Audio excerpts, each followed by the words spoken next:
I never imagined that a simple road trip would uncover the darkest secret of my life.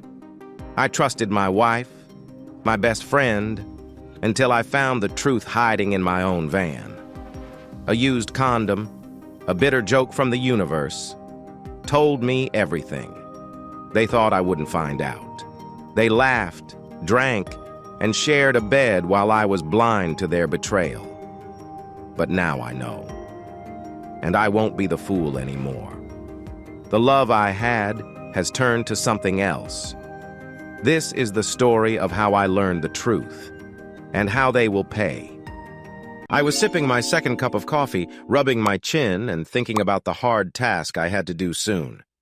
My wife, Debbie, and I had just come back late last night from a road trip to Yellowstone Park with friends. When we finally parked the van, we were so tired that we could barely get out and go to bed. Debbie had to get up early for work on Monday morning, but I could sleep in for a little while longer. I didn't start my shift until 4 this afternoon. My name is Dave Dawson, and my wife is Debbie. We celebrated our first wedding anniversary last month. The trip was like a special gift for us. Debbie had worked long enough to have 5 days off, so with the weekends, we had 9 days to drive and enjoy the sights. We were also thinking about starting a family soon, and we knew we wouldn't have another big vacation for a long time. So, we decided to take this trip while everything seemed perfect. Our friends, John and Kathy Harrison, joined us on the trip. With all 4 of us, we could drive straight there and back, giving us a full week of camping in the park. John and Kathy brought along their 15-month-old baby boy. Luckily, Kathy's mom was free that week to stay at their place and take care of him. I went out to the driveway and opened the side doors of my 2-year-old Chevy van. The mess inside showed how much stuff 4 adults can gather after 9 days on the road. John and Kathy had gotten most of their things out when we dropped them off last night, but there was still a lot left. I sighed and started to sort through it all. Our suitcases were still on the floor, along with a box of food, a cooler, camping gear, and a pile of dirty clothes. I carried the suitcases back into the house. The dirty clothes went down the laundry chute, and I put the cooler's contents back in the refrigerator. I put the food back in the pantry and the camping and fishing gear back in the garage. Then I looked at the bed I had made in the van and decided to pull out the mattress to clean the floor. I got the vacuum and a trash can from the garage, opened the back doors, and grabbed the bedding to start pulling it out. The mattress was made to fit snugly, so it took some effort. Finally, it came loose all at once, and I fell backward as the mattress, bedding, and a bunch of other stuff spilled out. I got back up and sorted the bedding to wash it later. I took the trash can and began filling it with all the junk that had come out with the mattress. There were McDonald's wrappers, soda can tops, crumpled tissues, crushed foam coffee cups, and a wrapper. I stopped and stared at that last item, feeling confused. I sat down, feeling a bit lightheaded, thinking to myself, where did that come from? I ran my hand over the ripped wrapper on my knee. It read Trojan Ultra Thin. Something felt very off. I knew I hadn't seen it before we left for Yellowstone. I had cleaned the van really well, even taking out the mattress, vacuuming, and putting on fresh sheets before we packed up. As I absent-mindedly touched the wrapper, I wondered what it could mean. Debbie had stopped taking her birth control a month earlier. We had decided to start our family after she finished her first year at her job. John and Kathy openly shared that they waited until their little boy turned 2 before they planned to have another child. I thought, could it be a prank? John sometimes had a funny sense of humor, especially after a few drinks. I considered this for a while, then I grabbed the wastebasket and emptied it onto the driveway. I started going through the trash, looking closely until I found a crumpled-up tissue. I thought about it carefully as I slowly pulled it apart. When I opened the last layer, I found a dried-up used condom. No, this was not a joke. Feeling sick, I quickly sat down and put my head between my knees, trying not to throw up. The facts were clear. 1.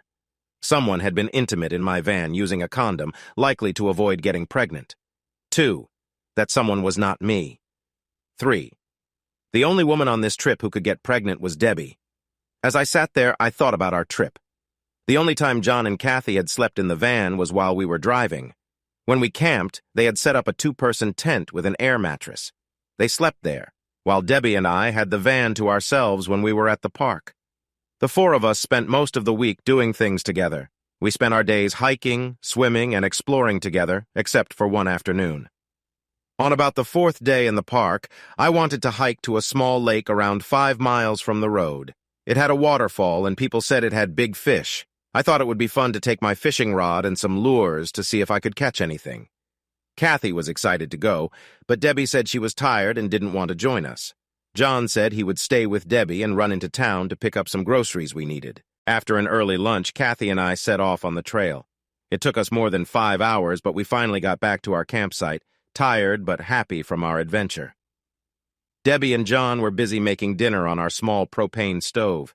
They were sitting around and enjoying some drinks. It seemed they had been having a good time, as there was a bag full of empty cans nearby. They were laughing, and Debbie was giggling and seemed a bit tipsy. I noticed Kathy's unhappy face when she saw what was happening. John's drinking sometimes caused issues, and they often had arguments about it. That night, Debbie was in a loving mood when we went to bed. We hadn't done much during the trip because John and Kathy set their tent just a few feet away. The night was warm, so we left the van doors open, with only the mosquito net for protection. As soon as we got into bed, Debbie pulled my shorts down. She was eager and started kissing me right away.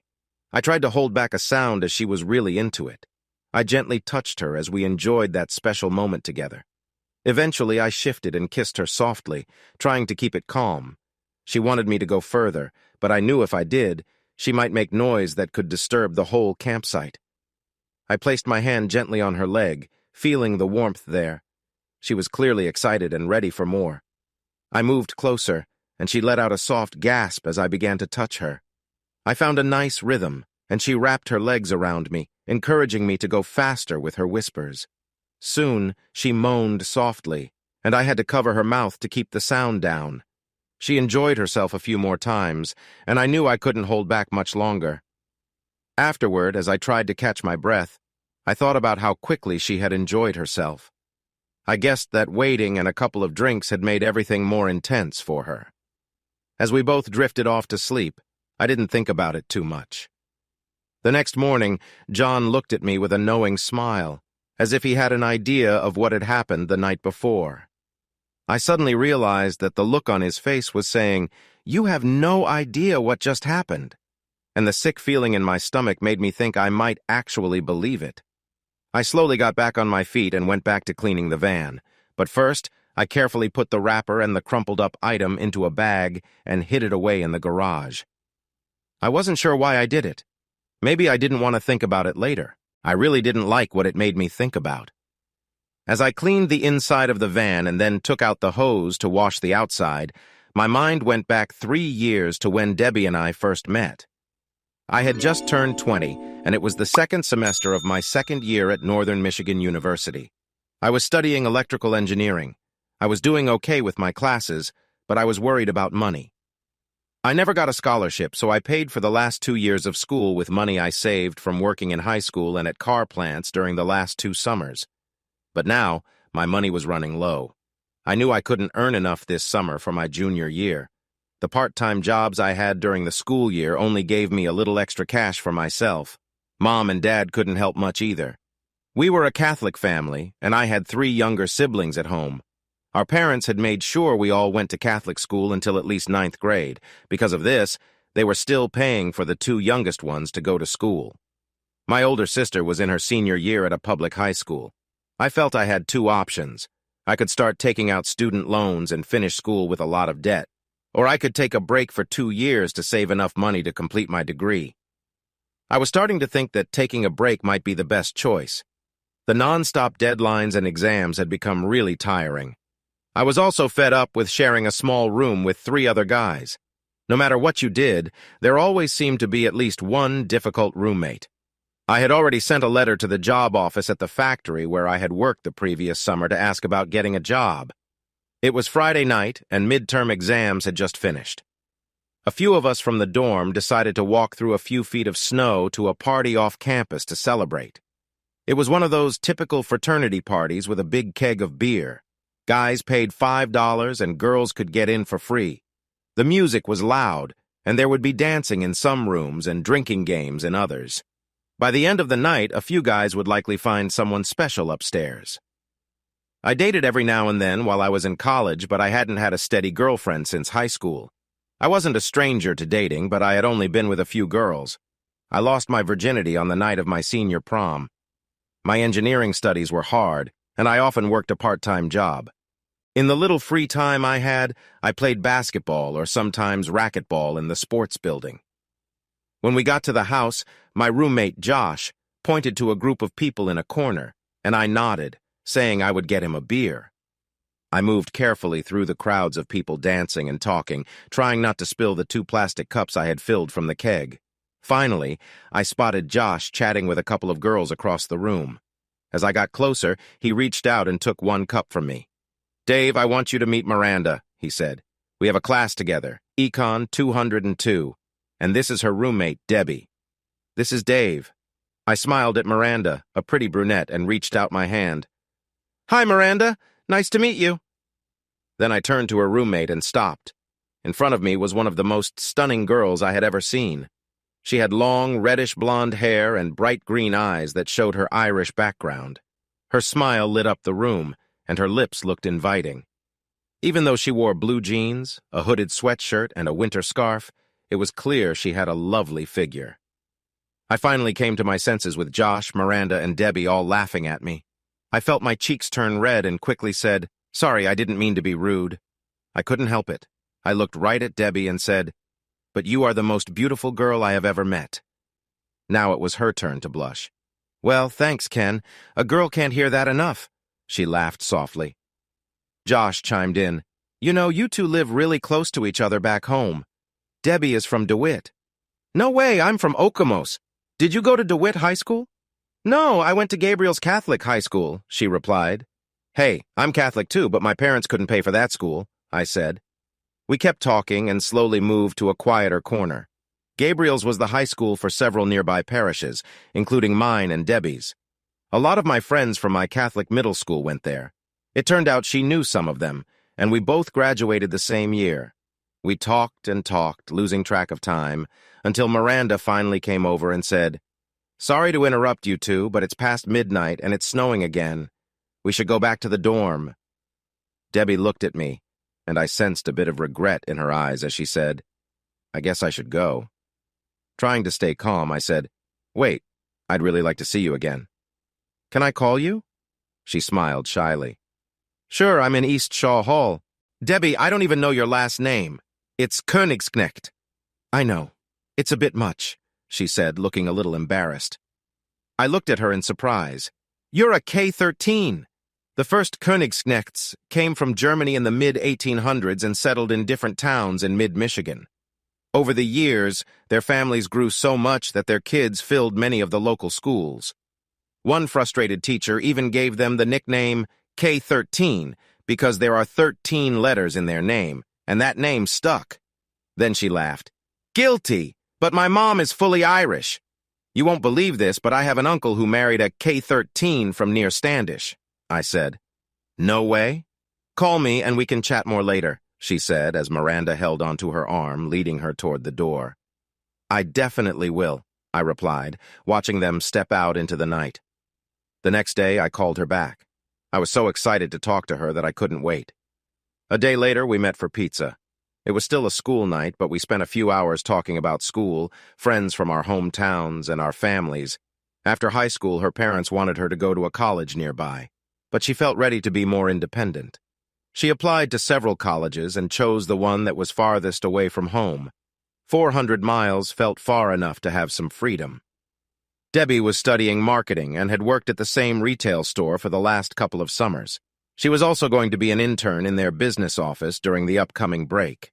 She was in college with some help from a partial scholarship and student loans, so it was very important for her to keep her grades high. She had 2 sisters, one older and one younger. Her parents were still paying for her younger sister's high school, and her oldest sister was going to a state college near Detroit. Because of this, their money was tight, and they could only help her a little. She told me she was a junior varsity cheerleader in high school, but never tried out for the varsity team. She really loved swimming and worked as a lifeguard at a local country club for the last 2 summers of high school. It seemed her parents were quite strict with her and her sisters. She mentioned that she hadn't been allowed to date much in high school. Later, I learned from Miranda, through Josh, that she had started dating more since coming to college. Many guys wanted to take her out. She went on dates once or twice a week, but wasn't in a serious relationship. I was set on getting to know her better. I asked her out again, and from then on, we went out often. We always had a lot of fun. She had a wonderful personality and made me laugh. I could listen to her talk for hours. She enjoyed college parties, and we would have a couple of drinks and dance together. As the weather got warmer, I got to see her wear lighter clothes instead of boots and big sweatshirts. She looked amazing. The first time I saw her in a tank top and shorts, I started to feel unsure about myself. I thought, wow, Debbie looks like a model. Why is she interested in me? She was about 5'7", around 110 pounds, with a slim waist, nice curves, and long legs. Meanwhile, I was just a bit over 6 feet tall and weighed 190 pounds. I had brown hair and brown eyes with ordinary features that didn't stand out. I was in pretty good shape from working out regularly, but I was a bit stocky. My skin was somewhat dark, but I didn't really stand out among other people. We dated for about 6 weeks until the semester ended, but I knew she was also seeing other guys during that time. We had moved past just kissing after our second date. The last few times we met, we shared some passionate moments and a little affectionate touching. She seemed just as eager as I was to continue this, and I hoped that would make her stop dating other guys. But that didn't happen.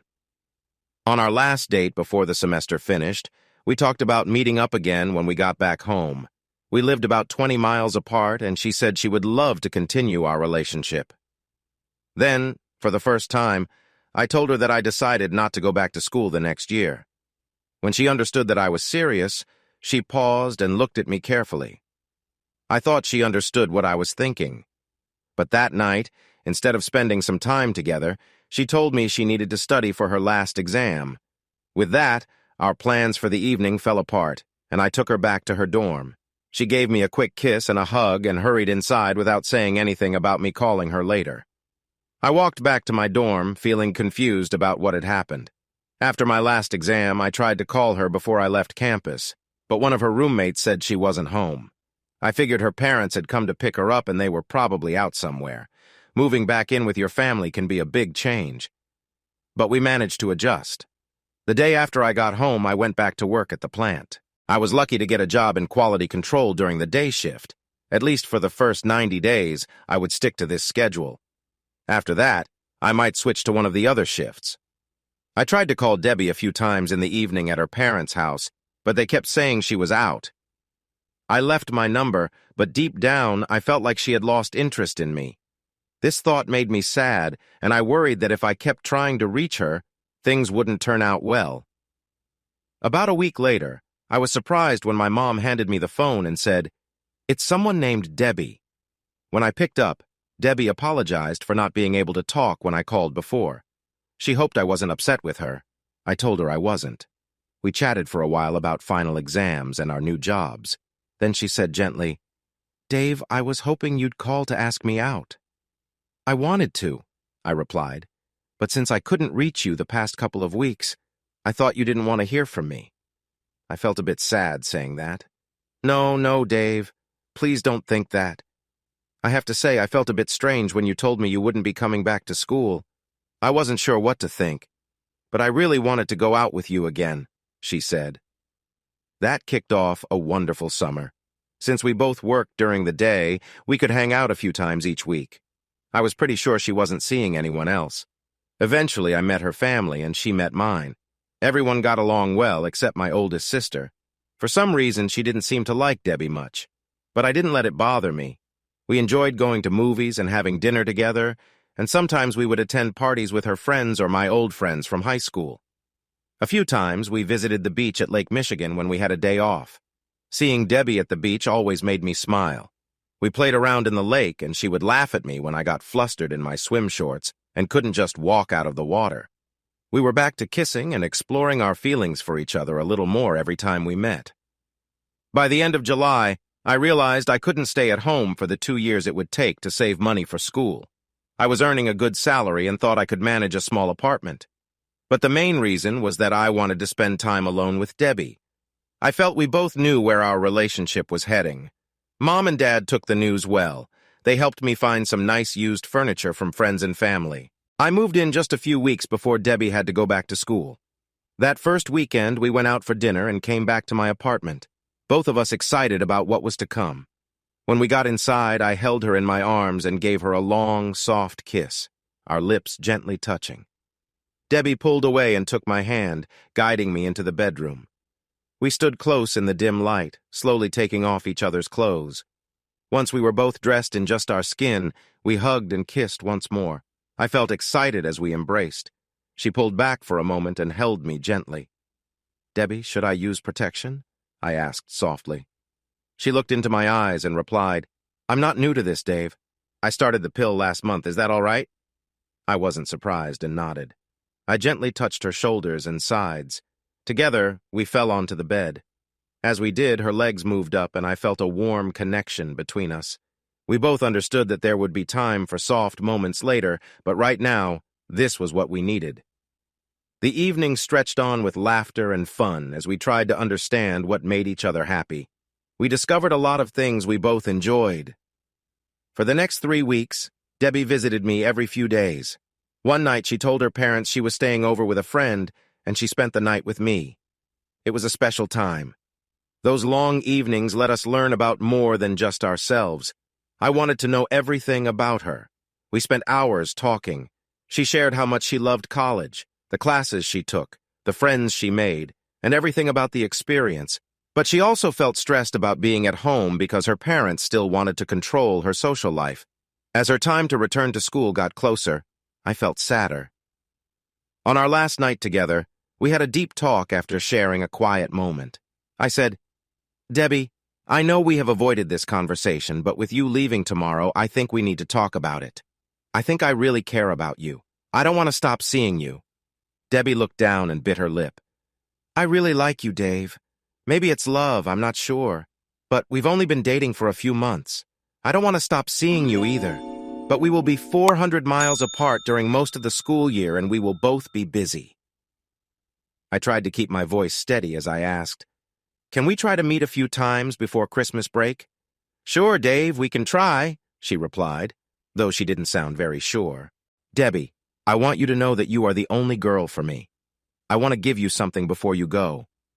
I reached into the nightstand and took out a small jewelry box, opening it in front of her.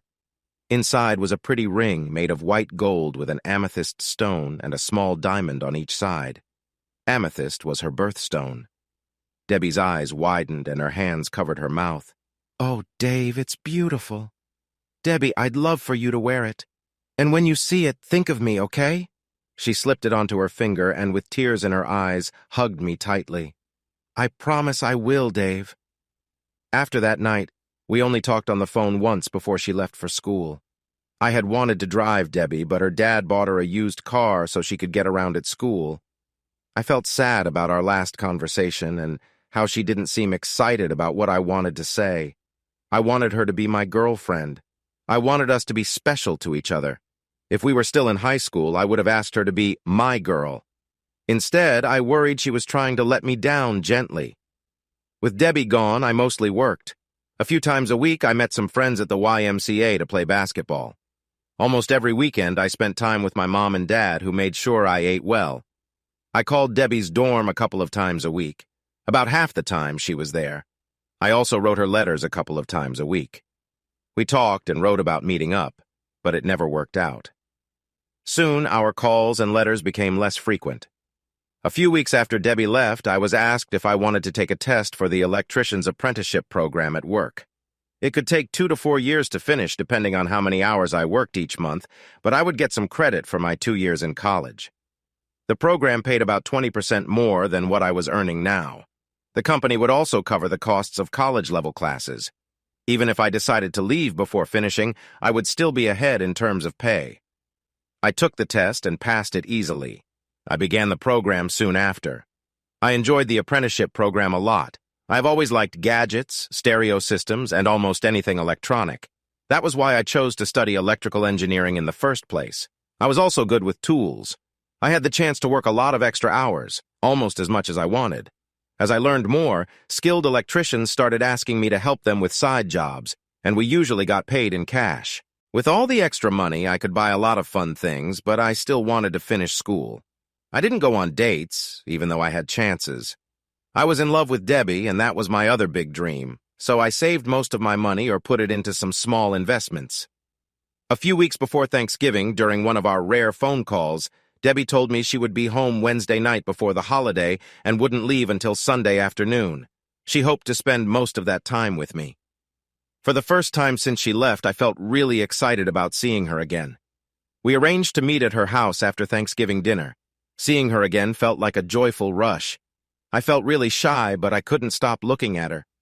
Her mom and dad were happy to see me, and her two sisters greeted me warmly. Her dad and I had clicked right away when we found out that the K-13 my uncle married was actually a distant relative of his. We both seemed a bit unhappy that Debbie hadn't been home since she started school.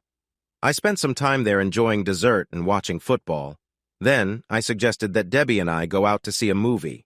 She was excited about it, and we quickly left, not really noticing that her mom and dad looked a bit sad. We drove straight to my apartment. Once we got inside, we lost track of everything else around us. We fell onto the bed and easily found our rhythm together. It felt as if she had never left. We talked and shared close moments filled with joy and laughter again and again. I pushed aside my sadness about being apart for a long time, and Debbie didn't bring it up. When it was time for Debbie to leave again, we both knew Christmas break was only a few weeks away. This time, I kissed her goodbye and felt more positive about our time apart and our relationship. 3 weeks later felt just like Thanksgiving again. It was as if we had never been away from each other. I had 2 weeks off from work because of the holiday shutdown at the auto plant, so we had plenty of time to be together. We went to Christmas parties and shopped for gifts. Debbie spent time with my family, and I spent time with hers. I helped her dad with some electrical work in the basement entertainment room he was finishing, and we became good friends. For Christmas, I gave her matching amethyst earrings and a necklace that went with her ring. She gave me 2 nice cable-knit sweaters that I thought looked great on me. We spent more and more time at my apartment, and a few times she stayed over for the night. I didn't know what she was saying to her parents, and I didn't ask. Even then, I felt I would be happy spending my life with her like this. The day before she had to go back to school, we talked again about being apart and meeting every month. Once more, she was vague and didn't promise anything. What bothered me more was that I told her several times I thought I was in love with her. Each time, she would smile, hug me, or give me a quick kiss, but she never said she felt the same. I mentioned this the last day we were together. Holding her close, I said, "Debbie, I know it's hard for you to talk about feelings. I care about you a lot, and I want to have a future with you. But it feels like you don't feel the same way." With tears in her eyes, she looked at me. "Please, Dave, I love being with you and having fun together. Can't we just enjoy our time together when we can?" "I am happy when I'm with you, Debbie. I just want to see you more. I want you to know that you're the only one for me. I hope you feel the same way." For the first time, Debbie looked away and wouldn't meet my eyes. "Dave, we've been apart for a long time. I can't expect you to just sit at home and not live your life. Debbie, I don't want to see anyone else. No one can take the place of what we have. I really hope you feel the same." Debbie gave me a hug and a kiss, and we forgot what we were talking about for a bit. But later, when I thought about it, I realized she never answered my question. I knew she wasn't as serious about our relationship as I was. When I thought about that, it made me feel sad. So I kept myself busy. I took all the extra work I could, did a couple of side jobs each week, attended my college classes, and spent a few mornings at the YMCA. A few weeks after the holiday break, one of the other electricians started talking about a house he was trying to sell. His father had died the year before, and this house was part of what he left behind. The house was old and a bit broken down, but it was in a nice area with good schools. His family just wanted to sell it quickly, so they offered it for a low price. They were even willing to set up a special contract for 5 years to help someone buy it. I decided to check it out because the payments would be just a bit more than my rent. The house was big, with more than 2,000 square feet. It had 4 bedrooms and 2 bathrooms, and it stood on a large corner lot. The only thing I didn't like was that the garage was separate from the house and quite a distance away. The house needed a lot of repairs. The parents had lived there for 40 years and hadn't changed much. But I thought that if I could fix everything before the 5-year contract was up, it would be worth 3 to 4 times what I paid for it. Getting a mortgage for the house would be easy. I made an offer, and after a little back and forth, we struck a deal. Within a few weeks, I moved out of my apartment and into my new home. I didn't tell Debbie until it was done because I wanted to surprise her, but I was surprised myself when she didn't seem to care. I kept trying to get Debbie to come visit. Finally, I said if she couldn't come down, I would come up there. She suggested we meet halfway instead. So we picked a date a couple of weeks later, and I arranged to take a few days off work. As the day came closer, the weather in the UP got worse, with one snowstorm after another. A couple of days before we were set to meet, she called to say her car was having problems. With the bad weather, she wanted to delay the trip. I was really disappointed, but I agreed. After we hung up, I felt pretty down about it. It seemed like the best time for us to meet again would be during spring break. In the meantime, I spent my free time fixing up the house. I asked a carpenter at work who also did home building on the side to help me plan how I wanted my house to look when it was done. I had big ideas, but I really wanted it to be a place that Debbie would enjoy living in one day. I made a list of what to work on first. I decided to focus on the kitchen first, then the bathrooms, and lastly the other rooms. When the weather got better, I would start on the outside projects. I knew that remodeling the house would be expensive because of the materials. However, the cost of labor would be low. Most of the workers at the plant helped each other out, so that's what I decided to do. I did electrical jobs and general work for the guys who needed help, and in return, the carpenters, glass workers, painters, and heating and cooling experts helped me with my projects. A few weeks before spring break, I got a call from Debbie's dad, Carl. I had kept in touch with him and Debbie's mom, Angela. I even visited them a couple of times since Christmas. Both Carl and Angela understood my feelings for Debbie. They also shared my frustration about trying to keep a long-distance relationship with her. When I answered Carl's call, he asked, "What do you think about Debbie's plans for spring break?" I felt confused and replied, "What do you mean?" "You don't know?" he asked. "I haven't talked to her in a week, but I thought she was coming home," I said. "She called last night. She plans to go to Corpus Christi with some girlfriends," he said, clearly upset. "I asked her what you thought when she told you, but she didn't answer me." "I can't believe she hasn't told you about it." "No, she never mentioned anything. I really don't understand what's going on with her. I asked if she would stop by here on her way to Texas, and she said no.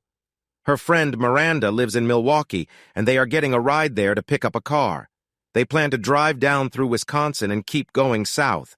They want to come back the same way." As I thought about what he said, I felt angry at Debbie for the first time. Did she really care so little that she wouldn't even talk to me about this? She knew how excited I was to spend time with her during the break. I had told her how much I wanted her to see the house. I wanted her thoughts on how to decorate it. I had even asked for a few days off to enjoy a long weekend together while she was home. Feeling hurt, I said, "I guess she's made her choice, Carl.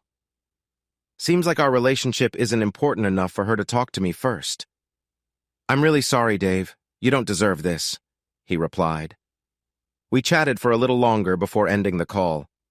As I sat in the half-finished kitchen of what I hoped would be our future home, I realized that wishing for something didn't make it come true. I understood now that our relationship was mostly one-sided. My dreams didn't match hers. There was nothing I could do to make her love me the way I loved her. I shook my head and wiped my tears. It felt like I had lost someone very close. When that happens, you feel a deep emptiness. You will always love them, but you know it's time to accept it and move forward. The next day, when I got home from class, I found a message from Debbie on the answering machine. "Dave, sorry I missed you. Can you call me as soon as you get this? I really want to talk to you. Thanks, sweetie." Her voice sounded cheerful. I guess she wanted to make me feel better about not coming home for spring break. I shook my head, deleted the message, and headed to work. The next day, I was busy with a side job until it was almost time for my shift. As I walked into the kitchen, I noticed another message on the recorder. It was from Debbie again, but this time her tone wasn't so happy. "Dave, please call me. I talked to Dad last night, and he mentioned he told you about my new plans for spring break. Please call me, okay? I can explain. I'll be in the dorm all afternoon." I could hear a hint of worry in her voice this time. Her dad probably got upset with her for not talking to me first. Again, I deleted the message and went on with my day. A couple of days later, Mom called and asked me what was going on with Debbie. I asked her what she meant. She said Debbie called asking for my new address. She seemed unsure when she asked why she hadn't heard from me. Carefully, I replied, "Debbie and I are no longer together." Mom gasped. "Dave, why? What happened?"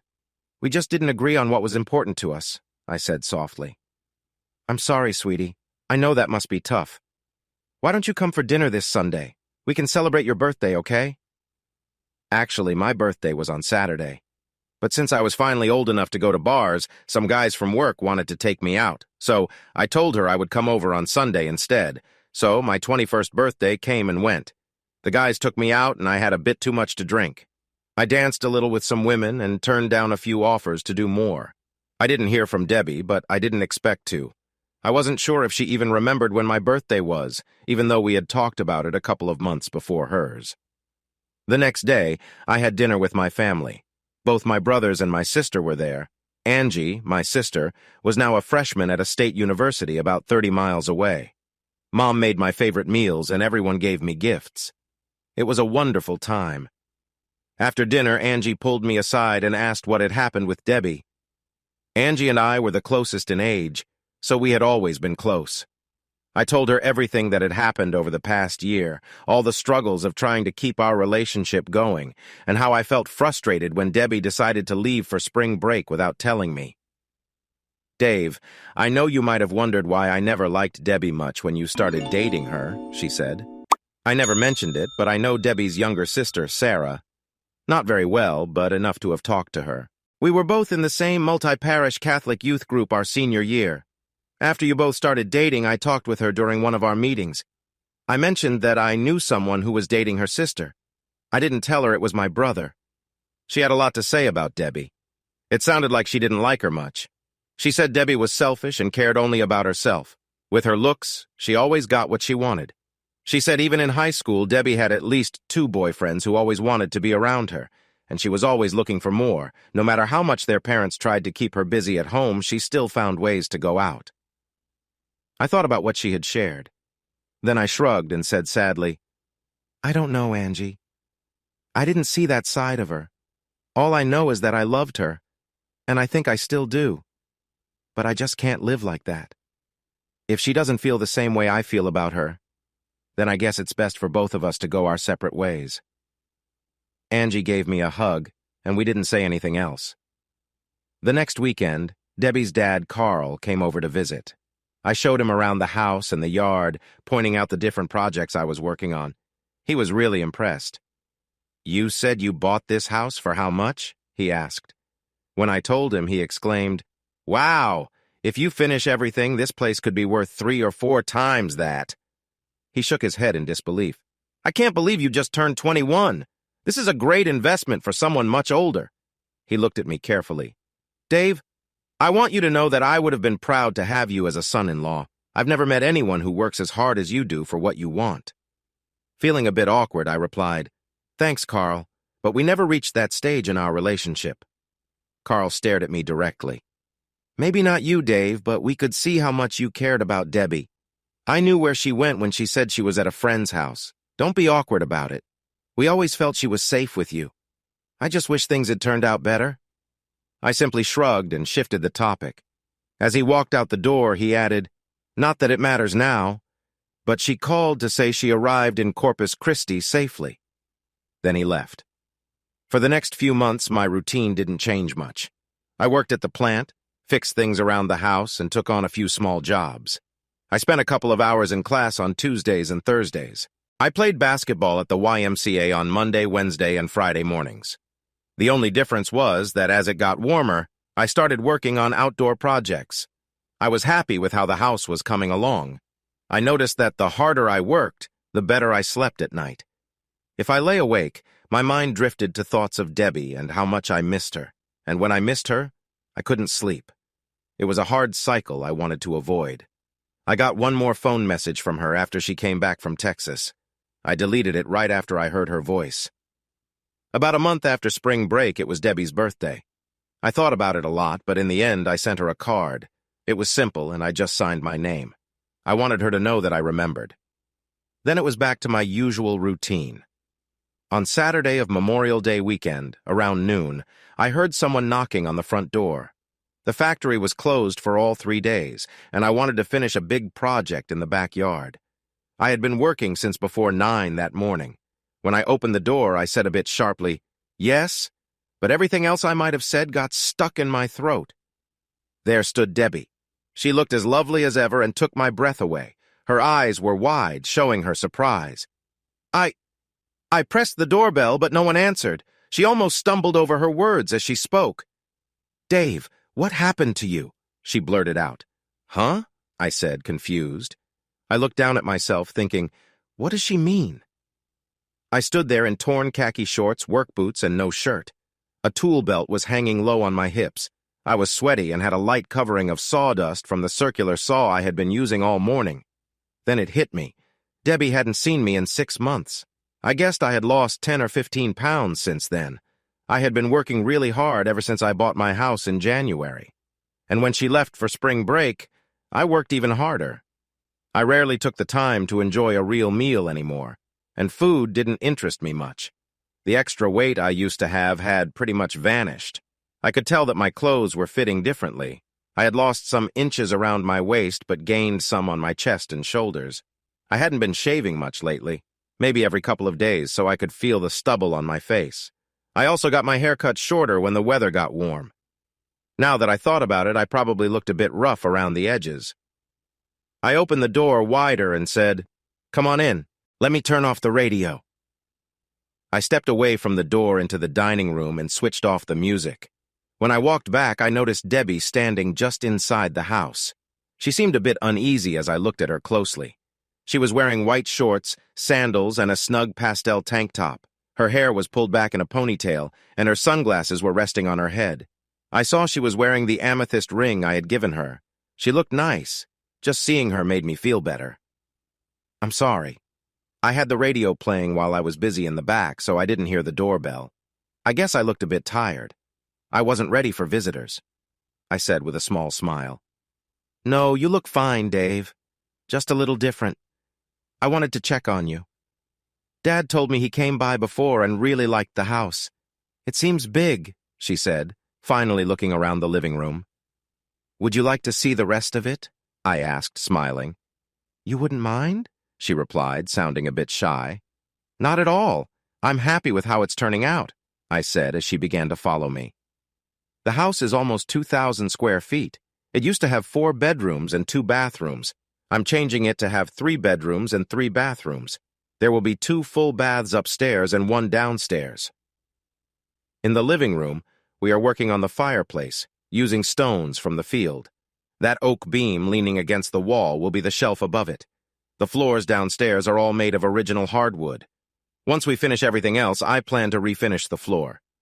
We walked into the dining area, and I pointed to the plans on the kitchen table. I had a builder friend draw up the design for how I wanted things done. I think it will take more than a year to finish. I took her into the kitchen, which is the only room I have completely finished. It has new appliances, marble countertops, and brand new cabinets. The kitchen is the only room that is 100% done so far, even the paint, I said. "It's beautiful," she said, touching the marble. "Let's go upstairs before we check out the outside," I suggested. We climbed the stairs and walked down the hallway. The master bedroom looks out over the backyard and has its own bathroom. I've replaced the stool, sink, vanity, and tub already. The floor still needs to be put in, and the walls need paint, I said, as I guided her past my queen-size bed, which had an old quilt on it. I turned to see her looking at the bedside table. Next to the phone and lamp was a small picture of her. It was one she had given me for Christmas. Finally, she looked away and focused on the bathroom. "Wow, a jacuzzi tub!" she exclaimed. "Yes," I replied, choosing not to mention that it was big enough for 2 people. Next, I led her across the hall. The end bedroom was so small that I decided to change it. Part of it will join with the closet in the master bedroom to create a big walk-in closet. The other part will be made into a full bathroom. I showed her the other two bedrooms. One was completely empty, and the other was set up as my study. In the room, there was a hide-a-bed, a desk, a couple of chairs, two big bookshelves, and a small TV. We moved back and stood at the top of the stairs. We looked across a tall space with wooden beams that showed just how big the house was. Debbie touched my arm and said, "Dave, this house is huge. What are you going to do with all this room?" I looked at her and replied slowly, "Well, when I bought it, I didn't imagine living here by myself." When she understood what I meant, Debbie's face turned red, and she took her hand away. To ease the tension, I said, "Come on, let me show you the back of the house and the garage." I walked her down the stairs, through the dining area and out the sliding glass doors onto the partly finished deck. This is what I'm working on this week. The deck is about 220 square feet in 2 levels with steps that lead down to the yard. It will be big enough for a gas grill, an outdoor table, some chairs, and even a hot tub. I'm also planning to put up a privacy fence to close off about 2,000 square feet of the yard. That's enough space to add a swimming pool in the future. I walked her over to the garage, which is about 50 feet from the house. I know it's just a garage, but it can fit 2.5 cars. It also has a big attic for storage. I want to build a room on the side that faces the house and turn that space into a workshop. Besides that, there's the basement, which has enough room for a nice recreation area. Debbie looked around at the garage, the house, and the yard slowly. "Well, Dave, it's clear that you are proud of what you're doing here, and I can see why. But how can you afford all this?" I scratched my neck and smiled. "Well, I don't pay for much labor. I do most of the work myself, or I trade work with some people in construction. Plus, I get discounts on materials from suppliers. Honestly, I don't have much to spend money on except this house." "I understand," she replied, deep in thought. We talked as we walked down the driveway to her car. "Dave, thank you for the birthday card. It was really nice of you to remember," she said softly. I just smiled and nodded. She opened her car door, but then turned to face me. "Dave, Mom and Dad wanted me to ask if you would come over for dinner on Monday. Dad is going to grill food. It will just be family and my sister's boyfriends, probably." I put my hands in my pockets and looked at the ground as I thought about it. Finally, I looked up and asked, "Do you think it would be too strange for you to have me there?" "No, Dave. It would really mean a lot to me if you came. Please?" She looked right into my eyes. "Okay, I'll come. What time?" With a big smile, she said, "About 2, and can you bring some drinks, please?" I smiled back at her and replied, "Sure." I watched her drive away from the house. As I turned to go back inside, I noticed I was smiling. I had been smiling almost the whole time she was here.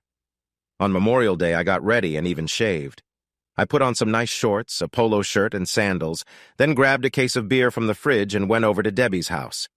She greeted me warmly at the door and surprised me by giving me a quick kiss on the cheek. She took my hand and led me through the house to the back patio. Her mom and dad welcomed me like I was their own son. I had met her sisters last Christmas. Now she introduced me to her older sister's fiancé and her younger sister's boyfriend. Debbie's older sister, Elizabeth, looked like a pretty version of her dad. She had just finished college with a degree in finance. She and her fiancé were planning to get married in the fall. Her younger sister, Sarah, was becoming a more serious version of Debbie. To be honest, she was really smart, just as pretty, but in a different way. She had just finished high school and was starting at a college nearby. She was great with numbers. She hadn't made up her mind yet about whether to study accounting or engineering. We had a wonderful time together. Her dad and I talked a lot about my house, while her mom joined in with comments now and then. They both seemed very interested in how everything was coming along. Debbie didn't say much, but her sisters listened closely and added suggestions from time to time. Sarah and Debbie were helping with the food, and sometimes I caught them looking at me and whispering. After dinner, we all sat around enjoying a drink and chatting. I noticed that no one talked about spring break or Texas. I did ask Debbie if she had seen Josh at all this school year. We hadn't spoken for a while, and I was curious about how he was doing. She said she had only seen him once this semester, but Miranda saw him now and then and had even gone out with him a few times. As it got later, I said it was time for me to go home. I thanked Carl and Angela for dinner, said goodbye to everyone else, and headed for the door. Debbie got up, walked over to her mom, and whispered something. Then she said, "I'll walk you to your car." She took my hand, and we walked to my car together. When we stopped, she looked at me and said, "Dave, can we talk for a few minutes? There's a small park just down the block. It has some picnic tables, and no one will bother us." I guessed this talk might happen after being invited to dinner, so I just nodded. We kept walking and talked about small things until we reached the park. We sat down across from each other. We both stopped talking as Debbie fidgeted. She finally took a deep breath, clasped her hands tightly together, and looked at me. "Dave, I want to say I'm sorry for what I did over spring break. I know it was wrong. I should have talked to you, but I didn't want any arguments.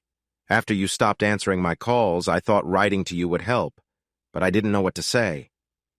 When I got the chance to go, all I could think about was that I only have 2 years left in college. This could be my last chance. I know it was selfish. I didn't think about how you would feel. I knew you wouldn't be happy with me, but I didn't think you would shut me out." She looked at me, tears in her eyes. "I understand," I replied. "You made a choice about what mattered to you. I felt hurt and let down, but I also learned where I fit in." I shrugged. "But that's all in the past now, and so are we. We can both move forward." She began to cry, saying, "But Dave, I don't want to end things with you. Please, I miss you and want to be with you." "End things? Debbie, we were never really together. Whenever I tried to get closer, you kept me at a distance. You showed me that you cared more about being on your own than being with me. If you don't feel the same way I do, then I guess I need to accept that and move on." She looked down at her hands. "I know, Dave, I was scared. I was scared of making promises. I felt like you were pushing me. The last few months without you have taught me a lot. I realized that I do love you. I hope you still love me too." I reached across the table and held her hands gently. "Debbie, I never stopped loving you. I just found it hard to keep going without feeling the same love in return." Debbie looked at me with tears in her eyes. Can we try again, Dave?" I thought about this for a few minutes. I realized it was what I wanted most. "I'm working nights and you're working days. It will be hard to meet up," I said. "That doesn't matter, Dave. I'm okay with anything you want to do," Debbie replied, holding onto my hands. "I think I can skip working late on Saturday night. Let's plan something for Saturday or Saturday night, all right?" "That would be wonderful, Dave," she said, smiling as she wiped her tears away. This was the start of us getting back together. The first couple of weeks were slow, but soon we were close again. During the week, I focused on my job and working on house projects, but on weekends we were together. I tried to say no to extra work on weekends so I could spend more time with her, and being together felt amazing. Everything they say about working things out after a break is true. Our time together was even better than before. Debbie began spending weekends at my place. I wasn't sure what her mom and dad thought about it, but I could tell they were happy we were together again. I asked Debbie to help me choose the paint, carpet, and curtains for the house. She also had a great sense for the garden. A few times a week while I was at work, she'd come over to work on the projects with me. Sometimes I would come home and find her sleeping in my bed. Of course, those mornings she would call in sick to her job. Summer was passing quickly. The car I had driven for many years was starting to break down, so I traded it for a nearly new van. A few weekends towards the end of summer, Debbie and I would pack it up and go camping by Lake Michigan. The last weekend before Debbie had to go back to school, we both took Friday off and went to Wilderness State Park for 3 days.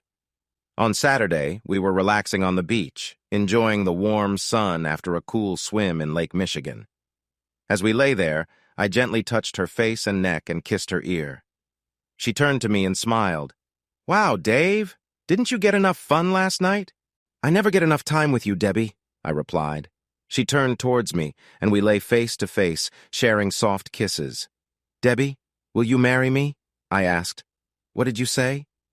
She looked surprised and pulled back a little.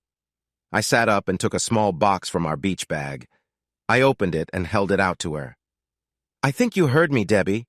Will you marry me?" She sat up and stared at the beautiful ring inside the box. "Wow, Dave, it's lovely." I took the ring out and placed it on her finger. "Is that a yes?" "Yes, it's a yes, Dave. I love you, I really do." For the rest of the trip, we talked about getting married. We both thought it was smart to wait until Debbie finished school, so we decided on a date for the following summer, probably late July or August. We both wanted kids someday, but thought it was better to wait until Debbie had a steady job. I took a night off before Debbie had to go back to school.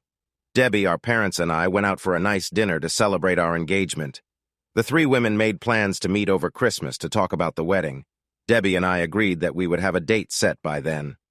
That night, Debbie stayed over, and we talked softly until morning. We made a clear plan to meet at least once a month during the school year. I offered to drive to see her, but she said she would rather drive down, or we could meet halfway between school and home. For her last year of school, Debbie was going to live off campus. A couple of her friends, including Miranda, asked if she wanted to share a house with them. Her part of the cost would not be much more than what she would pay for a dorm room. She told me she was tired of living on campus. Since she had a car, getting to class wouldn't be a problem. The next day, I kissed her goodbye and watched as she got into her packed car and drove north. She had barely reached the end of the street when I started to miss her. I fell back into my routine from the last year. Now, I had a goal of finishing the house in time for our wedding. On weekends, I tried to relax a bit more and spend time with family. Most Sundays, I had invitations for dinner at my parents' house or at Debbie's parents' house. To be fair, I took turns going to each place every other weekend. Debbie's younger sister, Sarah, traveled from home to college, so she was usually there for dinner too. When she was, we always had great talks and a lot of fun. Debbie came home for her older sister's wedding at the end of September. Just like you would expect, she and Sarah were bridesmaids. The wedding went well, and everyone had a wonderful time. Debbie and I danced, enjoyed some drinks, and shared lots of laughs during the reception. When October came, Debbie and I planned to meet up at the end of the month. A few days before our meetup, she called to say there was an early snowstorm and her car was having brake problems. She didn't think she could come down. I offered to drive up and stay with her, but she said she would rather push our get-together to the next weekend. She planned to get the car checked, and she hoped the weather would get better. I changed our motel reservations in Mackinac City. We met the next Friday and spent a nice weekend exploring, including a whole day on Mackinac Island. When she first arrived, she seemed a bit distracted. When I asked her what was wrong, she just said she was thinking about schoolwork and tests. At dinner that first night, I was holding her hands when I noticed something missing. I asked, "Debbie, where is your engagement ring?" Debbie looked at her hand, surprised that she didn't have it on. She turned red and said, "Oh, I took it off while doing the dishes before I left. I just forgot to put it back on." I then pointed to her other hand where her amethyst ring sparkled. "I guess I'm a bit forgetful. I must have taken one and forgot the other," she said, not sounding very sure of herself. "Well, next time, remember the special one and forget the rest," I joked, and we moved on from it. Thanksgiving break came, and we had a great 4-day weekend. Debbie spent most of that time at my house. I showed her how things were going with my home projects, and we shared ideas about some decorating. I added her suggestions to my list of things to do. We also did some shopping for lights and carpets. When Debbie came home for Christmas, she mentioned that her car was still having issues. With all the snow this year, she was unsure how many times she could make the trip back in winter. I knew that even in good weather, the drive was a tiring 6 hours. Her dad and I took a look at her car and decided it wasn't worth spending a lot of money to fix it. In the end, I bought a 2-year-old Jeep that still had a warranty.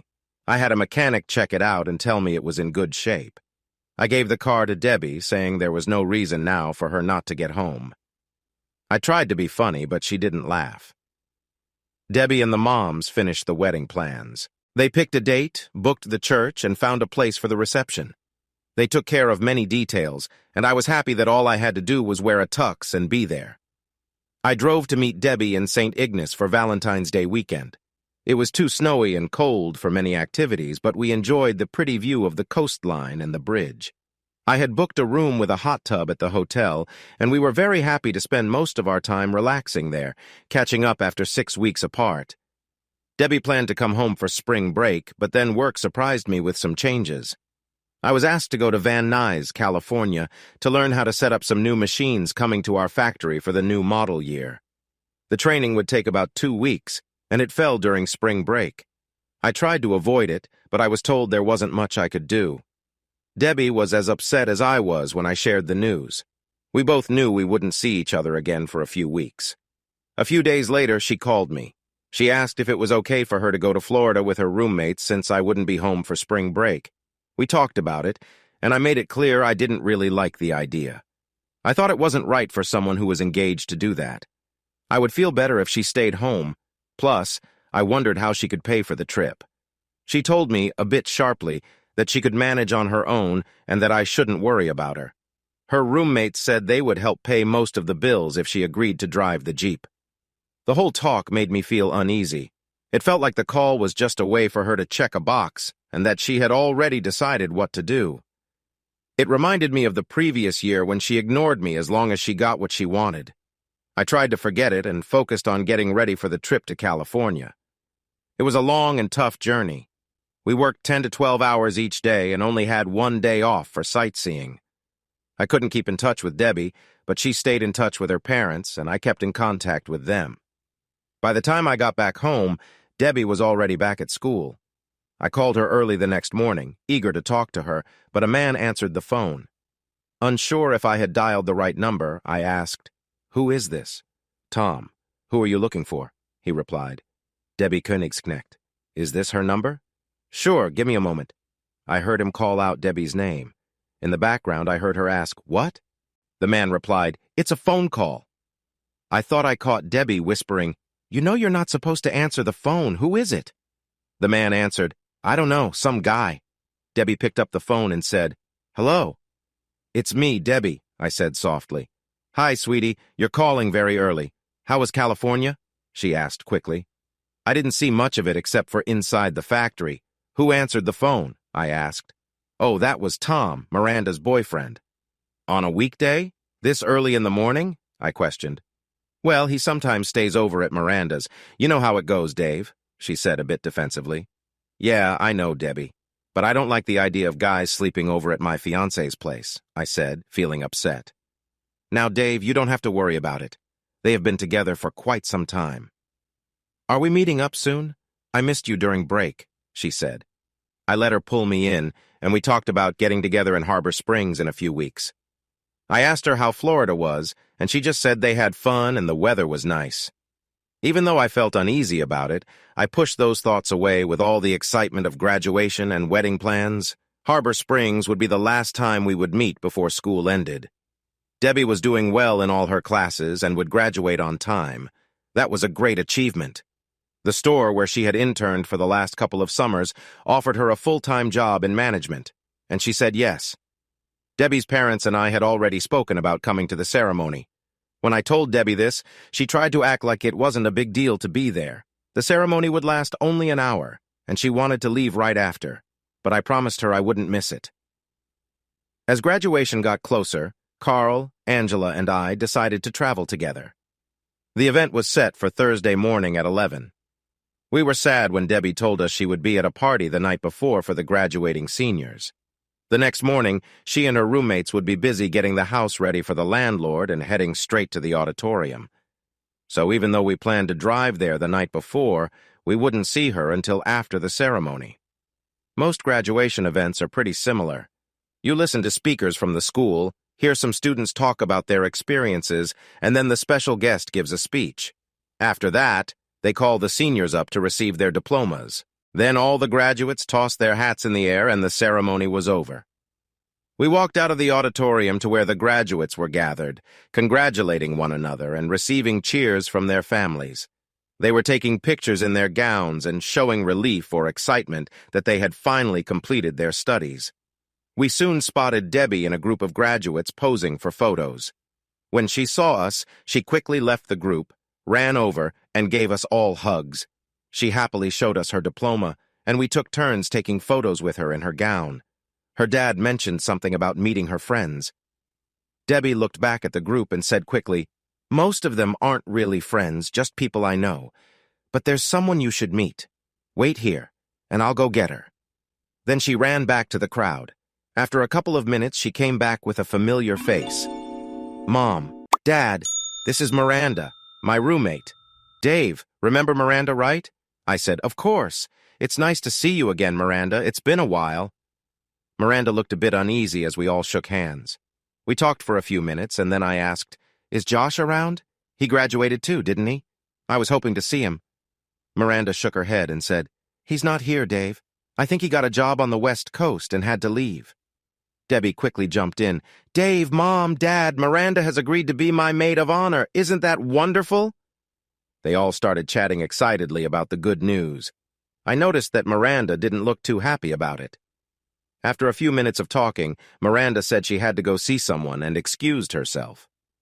She turned and walked over to a group of 3 or 4 guys who had been watching us.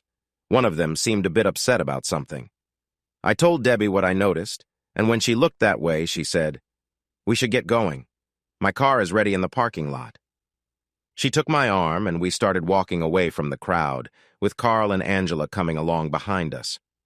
Afterward, we stopped for a nice lunch at one of the better restaurants in town. Then we began the long drive home. I was behind the wheel of the Jeep with Debbie beside me, while her mom and dad followed in their car. It was a fun trip. Debbie and I chatted about the wedding, our plans for the honeymoon, and just caught up on everything. But I felt a bit sad when Debbie said she would stay the night with her parents. She understood how I felt, but explained that she needed to be home for a few days to spend time with them. Her parents did not agree with her moving in with me before the wedding, even though they knew we often stayed together. The weeks before the wedding flew by. We were both busy with work and tried to get the house ready. Most of the inside was finished, but we still needed to refinish the hardwood floors. I had set up my workshop above the garage, but I would finish it during the winter. I started to doubt if the house would ever be completely done. The wedding day arrived and passed so quickly. Debbie looked stunning as a bride, and everything went well. We had a small wedding with about 150 guests.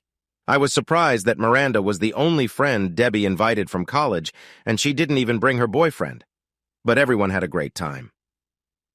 The next day, we left for our honeymoon on the Caribbean island of St. Martin. We enjoyed 10 amazing days in the sun, eating delicious food every night. We enjoyed drinking Heineken beer, French wine, and pina coladas. I think we showed our love for each other every day.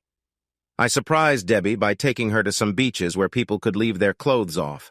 At first, she felt shy and unsure, but after a little while, she relaxed and enjoyed it. I learned she liked being in the spotlight a bit. The memory of her happily walking around with a nice tan will stay with me forever.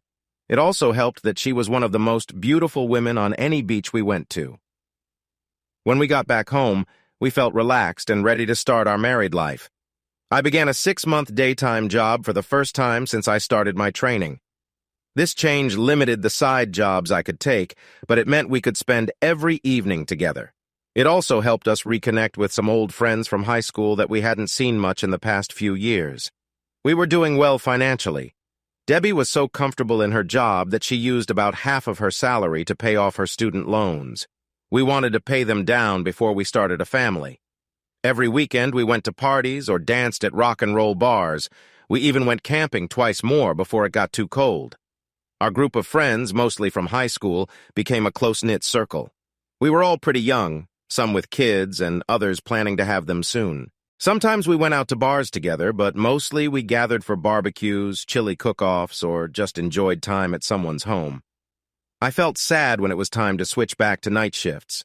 On one hand, it would help me take on extra jobs and work on home projects, but on the other hand, it would cut into our time for socializing. I was about 6 months away from getting my journeyman's card, and once I had it, I could work regular day shifts. One thing I didn't think about was how our shared life would change. Being home every night made our time together feel like a long honeymoon. All winter, we enjoyed our fireplace, lighting it 4 or 5 nights a week.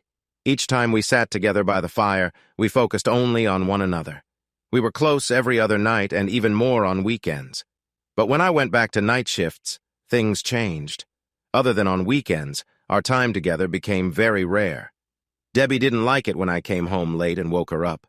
In the mornings, she was too busy getting ready for work, and I was often sleeping, so we missed our chances to be together. To make things better, we decided one of us would take a half-day off during the week. That way we could have a little time together. Sometimes Debbie took an afternoon off, or I would leave a little early once a week. It wasn't perfect, but it was the best we could do. Winter changed to spring, and I was hurriedly trying to finish a few home projects before summer arrived. I was almost done putting in a sunken hot tub on the deck, and I had hired someone to build a privacy fence. I was also finishing up my workshop over the garage. We had started to talk about having a baby and what we wanted for a nursery. One day, our chat turned to baby safety and how useful baby monitors are for watching over little ones. Since I worked as an electrician, I took it a step further and set up an intercom system all through the house. I even wired it for the deck and my workshop. Now, no matter where you were in the house or garage, we could listen in on the nursery. Around this time, a few other electricians asked me to join them as a junior partner in a new business they were starting. Business was getting busy, and we all wanted to operate it legally. I got a second phone line installed in our house and my workshop to keep things separate. It wasn't really needed, but it helped with taxes. As the weather warmed up, Debbie and I tried to go camping for a long weekend about once a month. Sometimes we went with a couple of friends, and other times we went just the two of us. Debbie finished her first year at her job in June. That was the reason she decided to stop taking the pill. July was our first anniversary, and we wanted to do something special. We often talked about visiting Yellowstone Park, so we decided to go in August. John and Kathy asked if they could join us. One day I slowly came back to reality and realized I was sitting in a chair on our deck, lost in thought. I had finished cleaning the van but didn't even remember doing it. It had been 3 years since Debbie and I started dating, then got engaged, and now we were married. She was the only one I ever wanted since the moment I met her. Could she really be doing this to me? I thought about John and what I knew about him. He had finished high school a year before Debbie at Gabriel's high school. They knew each other but weren't friends then. Now, John owned a construction company with a couple of partners, including his best friend, Craig. Craig and his wife were also part of our group of friends. I had known who John was for years, but we only became friends when Debbie came back from school. I remembered hearing a story some time ago about John having a partner who left the company suddenly. There were rumors that John had something to do with his partner's wife, but I figured it was just talk people had at the bar. John and Craig loved to have fun. They had a regular meeting on Friday evenings for happy hour with some other guys from the construction business. They called it a chance to network for work. I remember Kathy, John's wife, complaining loudly that John was using work as an excuse to drink and stay out late. As I sat there thinking about everything zooming around in my mind, I suddenly recalled a strange event from last winter. Just before my shift changed, I was fixing some machines in the auto factory. I noticed 4 or 5 men in suits and hard hats walking down the aisle. I watched them for a bit when one of them caught my eye. "It was my old college friend Josh," I shouted out to him, and he stopped. His face lit up when he saw me. We hugged and patted each other's backs. He had a little time to chat, so we grabbed a cup of coffee in the cafeteria. It turned out he had a new job with a company in California promoting their machinery. But he worked from their Chicago office, and General Motors was one of his clients. His area included Indiana, Ohio, and Michigan. He said he spent Mondays in the office and then traveled from Tuesday to Friday. We chatted about our jobs, and I shared my experience with the apprenticeship program and my goal to go back to school for my degree. Then I chuckled and said, "Of course my wife will have something to say about that." He looked surprised and said, "You got married? Congrats. When did that happen?" I told him it was last August and asked if he was still single. He shook his head and said he was too busy to date anyone seriously. "So what's her name?" he asked with a smile. "Come on, Josh, you know her. Debbie Königsknecht. You introduced me to her before I graduated, remember?" "Yeah, I remember. She was Miranda's roommate in college. So did you two get together after school?" he asked, looking confused. "No way, Josh. I wasn't going to let her get away after I met her. We were together during Debbie's last 2 years of school, and we even got engaged just before her final year began." Josh's face changed in ways I couldn't understand before he said quietly, "Oh, I didn't know that." Then he suddenly looked at his watch and said he had to leave. I walked him to the door, and before he left, I asked for his business card because I wanted to call him. He said, "Sure, sure," shook my hand, and hurried away. I started to wonder why he seemed in such a hurry. I called him a couple of times in the following month to see if we could meet up. Both times he mentioned he was busy and promised to call me back, but he never did. Now, thinking back on his reaction along with other memories and what I found out this morning, I realized he was surprised about the news of our engagement. I thought he knew something about Debbie, so I decided to leave before we talked about her. I had a feeling that whatever he knew wasn't good. I took his business card out of my wallet and thought about it for a while before making a decision.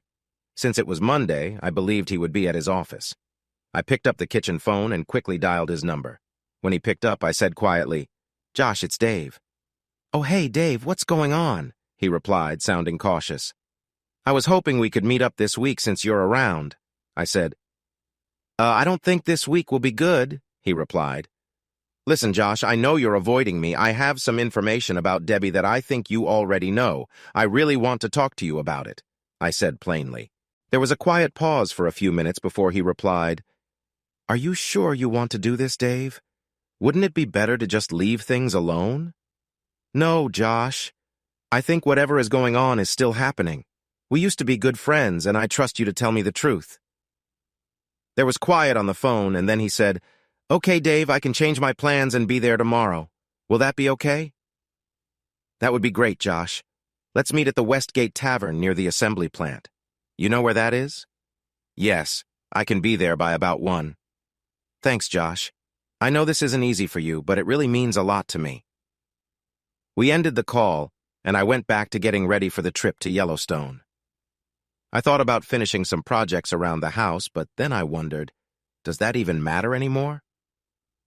The next day, I arrived at the bar just before 1 and found a booth to sit in. About 15 minutes later, Josh walked in and saw me. He walked over, shook my hand, and sat down without a smile. "How about a beer and a burger?" I asked. He nodded, and we ordered. For a few minutes, we just looked at our glasses. Finally, I said, "Let me tell you about my life from when I met Debbie until we got married. Then you can share what you saw at college, okay?" I talked about the year we dated, how we broke up, and how we got back together. I shared how much I loved her and how hard I tried to win her heart. I told him about our engagement and the year before the wedding. I explained how happy it all made me. I talked about the good and bad times and all the small things that had happened that I was now unsure about. When I finished, Josh cleared his throat and said, "I don't see why you're worried, Dave."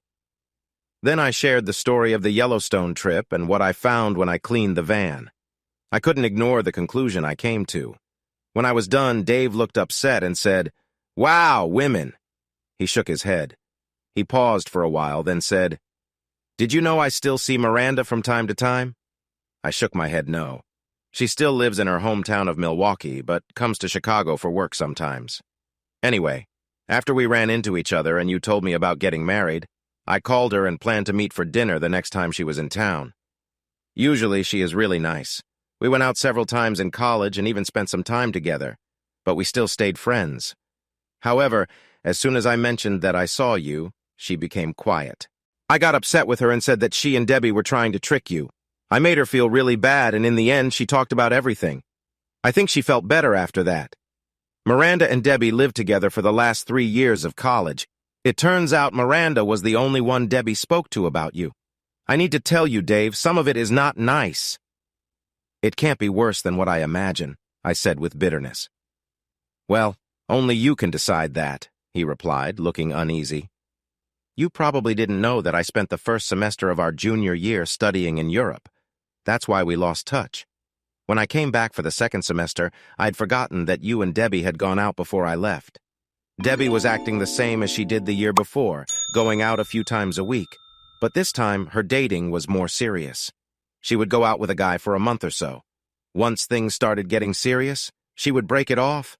She was seeing other guys, and it wasn't really a secret. I think Miranda was just as involved. Anyway, Miranda said that Debbie just couldn't stay away from boys, even though she was with you back home. Debbie told Miranda she had the best of both worlds, a boyfriend who cared for her and the chance to enjoy herself 400 miles away. Then she disappointed you by going to Texas with Miranda for spring break. A group of frat guys from school were going, and they invited Debbie and Miranda to go along. I guess Debbie didn't think much about what that would mean until she got back and you wanted nothing to do with her. She couldn't handle that. She told Miranda she would do everything she could to win you back. When Debbie returned for their senior year, she told Miranda she was engaged to you. Miranda thought that meant everything had changed, but it really hadn't. Debbie started right where she left off in the spring. But how could she keep it a secret? She had a nice engagement ring, and for Christmas, I gave her a 2-year-old Jeep that was in my name. She came down to see me almost every month, I said. Josh shrugged. She never wore the engagement ring at school. She told everyone her dad got her the Jeep. Before the summer break last May, Miranda and Debbie planned to rent a house close to school for their senior year. Miranda's boyfriend at the time was part of the plan. "Oh, right, Tom," he answered when I called the house one morning, I said, feeling unsure. Josh looked at me with sympathy. Miranda's boyfriend was actually Dan. Tom was Debbie's boyfriend from the previous year. She invited him to join Dan when they moved in. They were splitting the rent 4 ways, not 3. The 4 of them lived in that house together until graduation. I covered my face with my hands and tried to stop shaking. "Oh no, oh no, oh no." "There's more, Dave. They all went to Florida for spring break together. I heard Tom paid for Debbie's trip since they drove your Jeep." I shook my head. How did she and Miranda keep me a secret from their boyfriends? I called there every week and wrote to them too. "Oh, they knew Debbie was seeing someone back home, but she made it seem like it wasn't a big deal. Only Miranda knew it was serious." The night before graduation, a group of seniors had a private party at one of the fraternity houses. I heard that Debbie and Tom spent the night together. When they woke up the next day to go to graduation, Debbie told Tom she was going back home to get married. He didn't take it very well. 2 thoughts crossed my mind. At the graduation ceremony, there was one guy who looked really angry. Debbie seemed nervous about running into him. Plus, I noticed she didn't want to stay over with me after we got home, especially since she'd just spent the night with her boyfriend. It became clear why that was. I couldn't believe how foolish I had been. I realized that I had been tricked right from the start. "How can someone be so mean and pretend to be nice for so long?" I whispered, tears streaming down my face. Josh looked away and replied, "I don't know, Dave. She just did. Miranda was friends with her, but even she was shocked in the end. The last thing she wanted was to be Debbie's maid of honor and see you. She was still dating Dan during the wedding and didn't want to bring him along because he might say something wrong." We talked for a bit more and shared another beer. I couldn't eat anything. I felt like I would just get sick. I knew I would cry more later. Finally, Josh asked, "What are you going to do, Dave?" "It's finished, Josh. 3 years. I put 3 long years into this relationship, 3 years of her lying to me again and again. She was the most important person in my life since the day I met her, but to her, our relationship meant nothing," I said with anger. We sat quietly for a few minutes as I tried to calm down. Now I understood how someone could hurt another in a fit of strong feelings. "Everything you told me was before we got married. I need to find out what she is doing now for my own peace of mind. Maybe I will get an answer to why this happened. After that, she will be out of my life," I said with clenched teeth. When we finally said goodbye at his car, I said, "Please don't tell Miranda that we met. I don't want Debbie to think I know anything." "Of course, Dave. Call me anytime. I'm sorry for not being there for you. I just didn't want to get involved." We shook hands and went our separate ways. I got home about an hour before I had to leave for work, just in time to answer a call from Debbie. Usually she would try to reach me during the day. If we missed each other, I would call her back during my dinner break. I tried to stay calm, even though her voice annoyed me. She joked about which night I would come home early this week for some fun. I tried to sound sorry when I told her I couldn't leave early any day this week because so many people were on vacation. That was a lie. Then she offered to take Wednesday or Thursday afternoon off. Again, I told her, sadly, that I had promised to work a side job those days and couldn't be home, which wasn't true either. Thinking she wouldn't take me up on it, I casually mentioned that I would be home all day Friday if she wanted to visit. She paused for a moment and then replied that she didn't think she could take off on Friday. We finally said goodbye after sharing "I love you." I gazed at the phone, remembering something John mentioned during our trip to Yellowstone. He said he would be working in Southfield all week, but he joked that he would return just in time for happy hour on Friday. I found Kathy's work number and called her. When she picked up, I asked if John was still away. She said he was. I told her I wanted to borrow some tools from him. She mentioned he would be back on Friday and added with a laugh that it would probably be just in time for happy hour. I said I would talk to him over the weekend and hung up. I started to worry that if Debbie and John were a couple, they would find a chance to meet again soon. Since John was away until Friday and I would be home all weekend, Friday night seemed like the perfect time for them. Then I remembered something from earlier in the summer. I woke up early on a Saturday morning before Debbie. I took my coffee outside to the deck, and I noticed the hot tub was not very tidy. The cover was off, and there were a few empty beer cans around it. Some wet beach towels were hanging over the deck railing. When Debbie finally woke up, I asked her about the mess. She seemed a bit shy and told me that she went out for drinks with some girls from work. They came back to our house and used the hot tub. She said she was sorry for not cleaning up afterwards. This made me curious about who was with her. She had mentioned getting together with her friends on Friday nights a few times. That night, after work, I felt uneasy about sleeping next to her. So I decided to sleep on the hide-a-bed in the study instead. A few hours later, she called me from work, surprised, and asked why I hadn't come to bed. I told her I felt sick and didn't want to wake her up. She told me to take some Pepto-Bismol and get some rest. Just before she hung up, she asked, "By the way, did you check the pH in the hot tub since we got back from Yellowstone?" I replied, "Nope, I haven't." "Can you do that, please? I would hate for it to get messed up if we want to use it soon," she said playfully. After I hung up, I thought, it looks like someone plans to use the hot tub soon and it won't be me. Whatever happens, it seems like it will happen on Friday night. I decided then to take Friday off work. That night at work, I started thinking about how to gather some information. I knew I could ask my electrician friends for help, but maybe not on such short notice. Then an idea came to me. When I was younger, I installed an intercom system to listen in on things.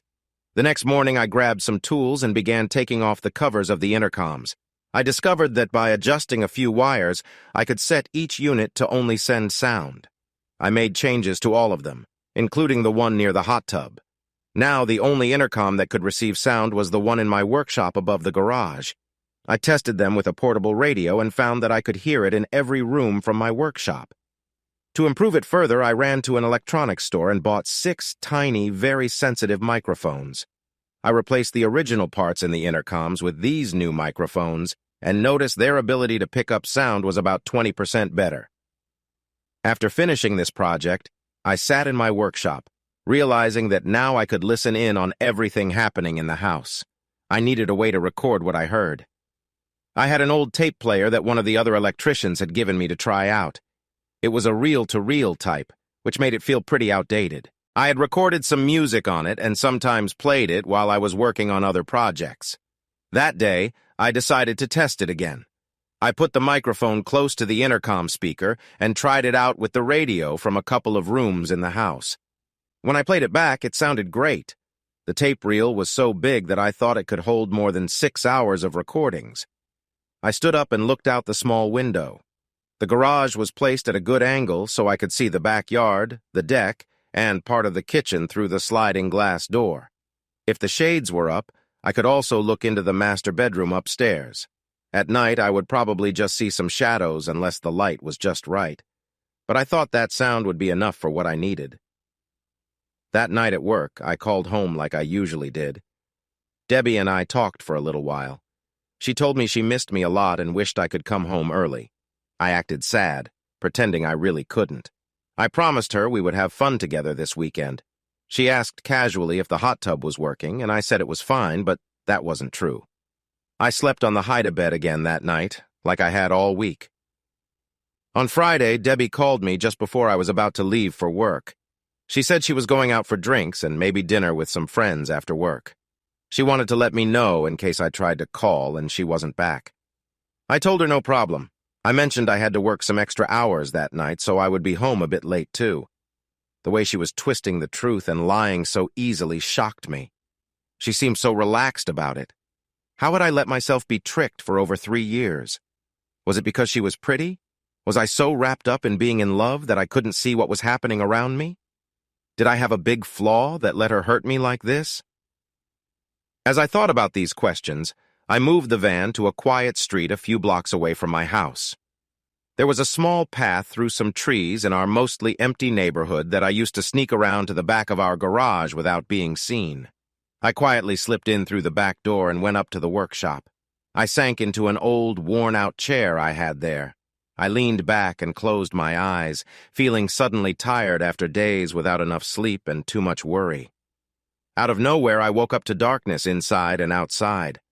The sound of the garage door opening startled me. I glanced at my watch and was surprised to see it was almost 8 o'clock.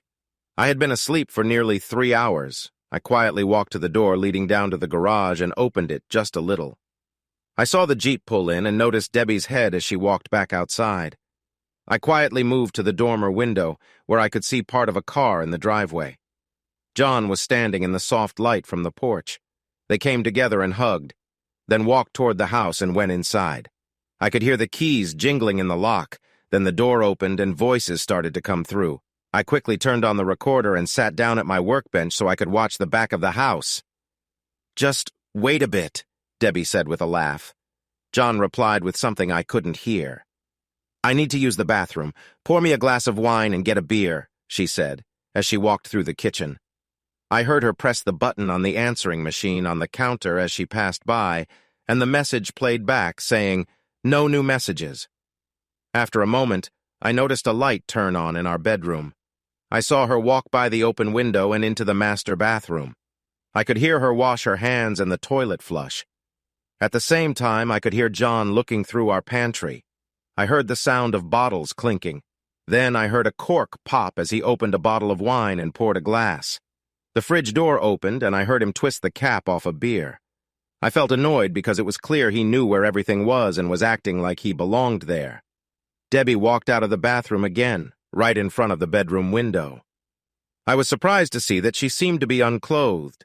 She walked over to her dresser, bent down, and took something from a bottom drawer. Then she stood up, wrapped it around her shoulders, and tied it. The shiny silver fabric reminded me of the perio I had bought her in St. Martin during our honeymoon. It was so light that it was nearly see-through, and when she wore it, it barely covered her backside. She turned toward the door, and the bedroom light went off. A minute later, in the soft glow of the kitchen, I saw her walk by the sliding glass door and heard them share a kiss. "Wow, that outfit is something else," John said. "Thanks. Does it catch your eye?" Debbie replied with a laugh. "Seems a bit wasted on Dave, if you ask me," he said. "Come on, be nice," Debbie gasped, as it sounded like someone was getting a little too curious. "Oh, yes, I think you do like it," she whispered. "That perio from our honeymoon," I thought sadly. She usually saved it for special times. Now she wore it for him. For several minutes, I listened to a mix of moans and kissing sounds before Debbie finally spoke. "Let's get into the hot tub." "Come on, let's just go upstairs, Debbie," John said with a bit of a whine. "We have all night, my dear. Dave is working late." She opened the sliding door and stepped out onto the deck, with John right behind her. I noticed 2 soft lights on either side of the tub as Debbie knelt down to take off the tub cover. She stood up in front of John and loosened her wrap, letting it fall to the deck. Then she quickly stepped into the tub, sinking down into the warm water. John didn't waste any time. He took off his clothes and climbed in next to her. They laughed, talked, and enjoyed their drinks, seeming to forget all their worries. It was clear they were comfortable together, and this was not their first time here. John got out of the tub to grab another beer. When he returned, he stood on the step in the water right in front of Debbie. I could just see the shape of his excitement in front of her. "Did you see Craig's face when we left the bar and you asked me if I was coming over for a bit?" He laughed. I watched her reach out, gently touching him with both hands. "Yeah, he seemed a bit jealous, I think," she said casually. Then she leaned closer and it sounded like she was giving him attention. John let out a pleased sound and said, "Oh yeah, that's it." She leaned back but kept her hands moving. John took a sip of his beer and said, "Yeah, he was a little upset, but it's not like you haven't been with him before." I noticed Debbie's hands stopped, and she looked a bit annoyed. "You two really share everything, don't you?" "Usually," he replied with a chuckle. "It only happened once, and it won't happen again," she said firmly. "Oh, why's that?" "Because the difference between you two is when Craig has a few drinks, he can't follow through." I realized that seeing my wife with another man didn't feel right for me. It just confirmed that our marriage was over. They were together for about 10 or 15 minutes before John exclaimed, "I'm coming!" and fell forward onto her. From the noises Debbie made, it seemed she was really enjoying herself. John then got up and left the bathroom, probably to throw away a used item. He returned with another beer and a glass of wine, which he gave to Debbie, who was now relaxing back in the tub. They sat close together, drinking, talking softly, and sharing gentle kisses. After a bit, John said, "Making love in the van at Yellowstone was amazing.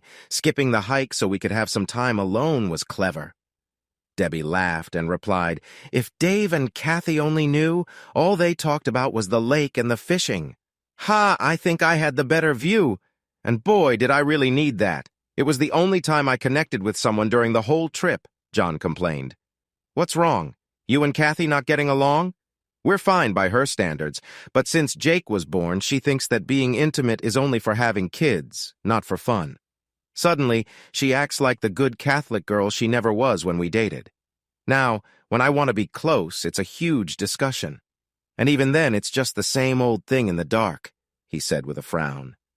Debbie chuckled. "Oh, poor you. Thank goodness you accepted my invitation to happy hour that Friday. I'm really glad we connected. Being with you was amazing." "You can thank Dave for that. If he hadn't switched to second shift, maybe I wouldn't have felt like it. Besides, you probably would have just tried to charm someone else if it wasn't me." "Maybe. But you are the most amazing woman I've ever been with." "Well, I should thank him for not finishing what he started with you. Oh, don't get me wrong, he does his part just fine, but you're here and he isn't." After a few moments of quiet, John asked, "Why did you two start dating in the first place? It doesn't sound like real love to me." "Back in college, I had a lot of boyfriends, but I liked having someone special at home too. That's where Dave came in. He was sweet and kept trying, and I thought he was nice-looking. When we were together, I imagined maybe marriage could be nice. But then I'd go back to school, and I wasn't so sure anymore." "But with all those boyfriends in college, what made you decide to settle down with him?" "Well, John, just look at this house. It could be in a magazine. He earns at least twice as much as those frat guys from school. Of course, he works really hard, too. But Dave gives me pretty much anything I want. I have him wrapped around my finger. As soon as we start having kids, I probably won't need to work anymore." Debbie sighed and leaned her head back. "Oh, yes, I'll have everything. A lovely home, nice cars, a few kids, and a husband who makes good money and is kind enough to change shifts now and then, letting me have some fun. What more could a girl want?" When she said that, I sighed and slumped against the wall. I felt like I had been hit hard. Was that what our relationship was really about? Just money and things? "Speaking of what a girl wants, how about we head to the bedroom for a bit?" John suggested playfully, and I saw him lean over to kiss her. "Oh, what's this? Someone wants to have some fun again. How about I sit on your lap?" "Come on, Debbie, let's go upstairs. I've been with Dave's wife before, and now I want to be with her in Dave's bed. That would really be something, don't you think?" "You can be so rude sometimes," Debbie said, laughing. "All right," I thought. "I've had enough. Time to get that guy out of my house." I picked up the house phone and called our number. As it rang, I heard Debbie say, "Shh, that's probably Dave. I told him not to call." "Are you going to pick it up?" John asked. "Nah, let it go to the machine," she replied. After the fourth ring, the answering machine took over. After the beep, I tried to sound calm and said, "Hey, babe, you must still be out. I'm not feeling too good tonight. My boss said I could leave early, so I will be home soon. Bye for now." Then I sat back and watched as things started to go wrong. Debbie jumped to her feet, grabbed a towel, and said, "John, you have to leave now." "What, why? We have time," he replied. No, he told me sometimes he can get home in 15 or 20 minutes, especially if the traffic is light and he catches all the green lights. I need to clean this up and make it look like I just got home before he arrives. Now please step outside and help me put the cover back on the hot tub." John kept complaining as he helped her with the cover. "Come on, John, just get dressed." It seemed like she picked up his clothes and tossed them at him, and I could hear her picking up empty beer cans. They both went into the house, and I heard her tell him to call her next week before the door slammed shut. I listened as his car started and slowly drove away. I stopped looking out the window and sank back into my recliner. For a while, I could hear Debbie moving around inside, the sound of the television playing, and the water running as she washed the dishes in the sink. I sat there thinking about my life, my marriage, and what the future might hold. The last thing I heard from the house was a frustrated Debbie say, "Come on, Dave. You messed up my night, so where are you?" I thought to myself, that's just too bad. I closed my eyes for a moment, and then I noticed it had been very quiet for a while. I looked at my watch. It was after midnight.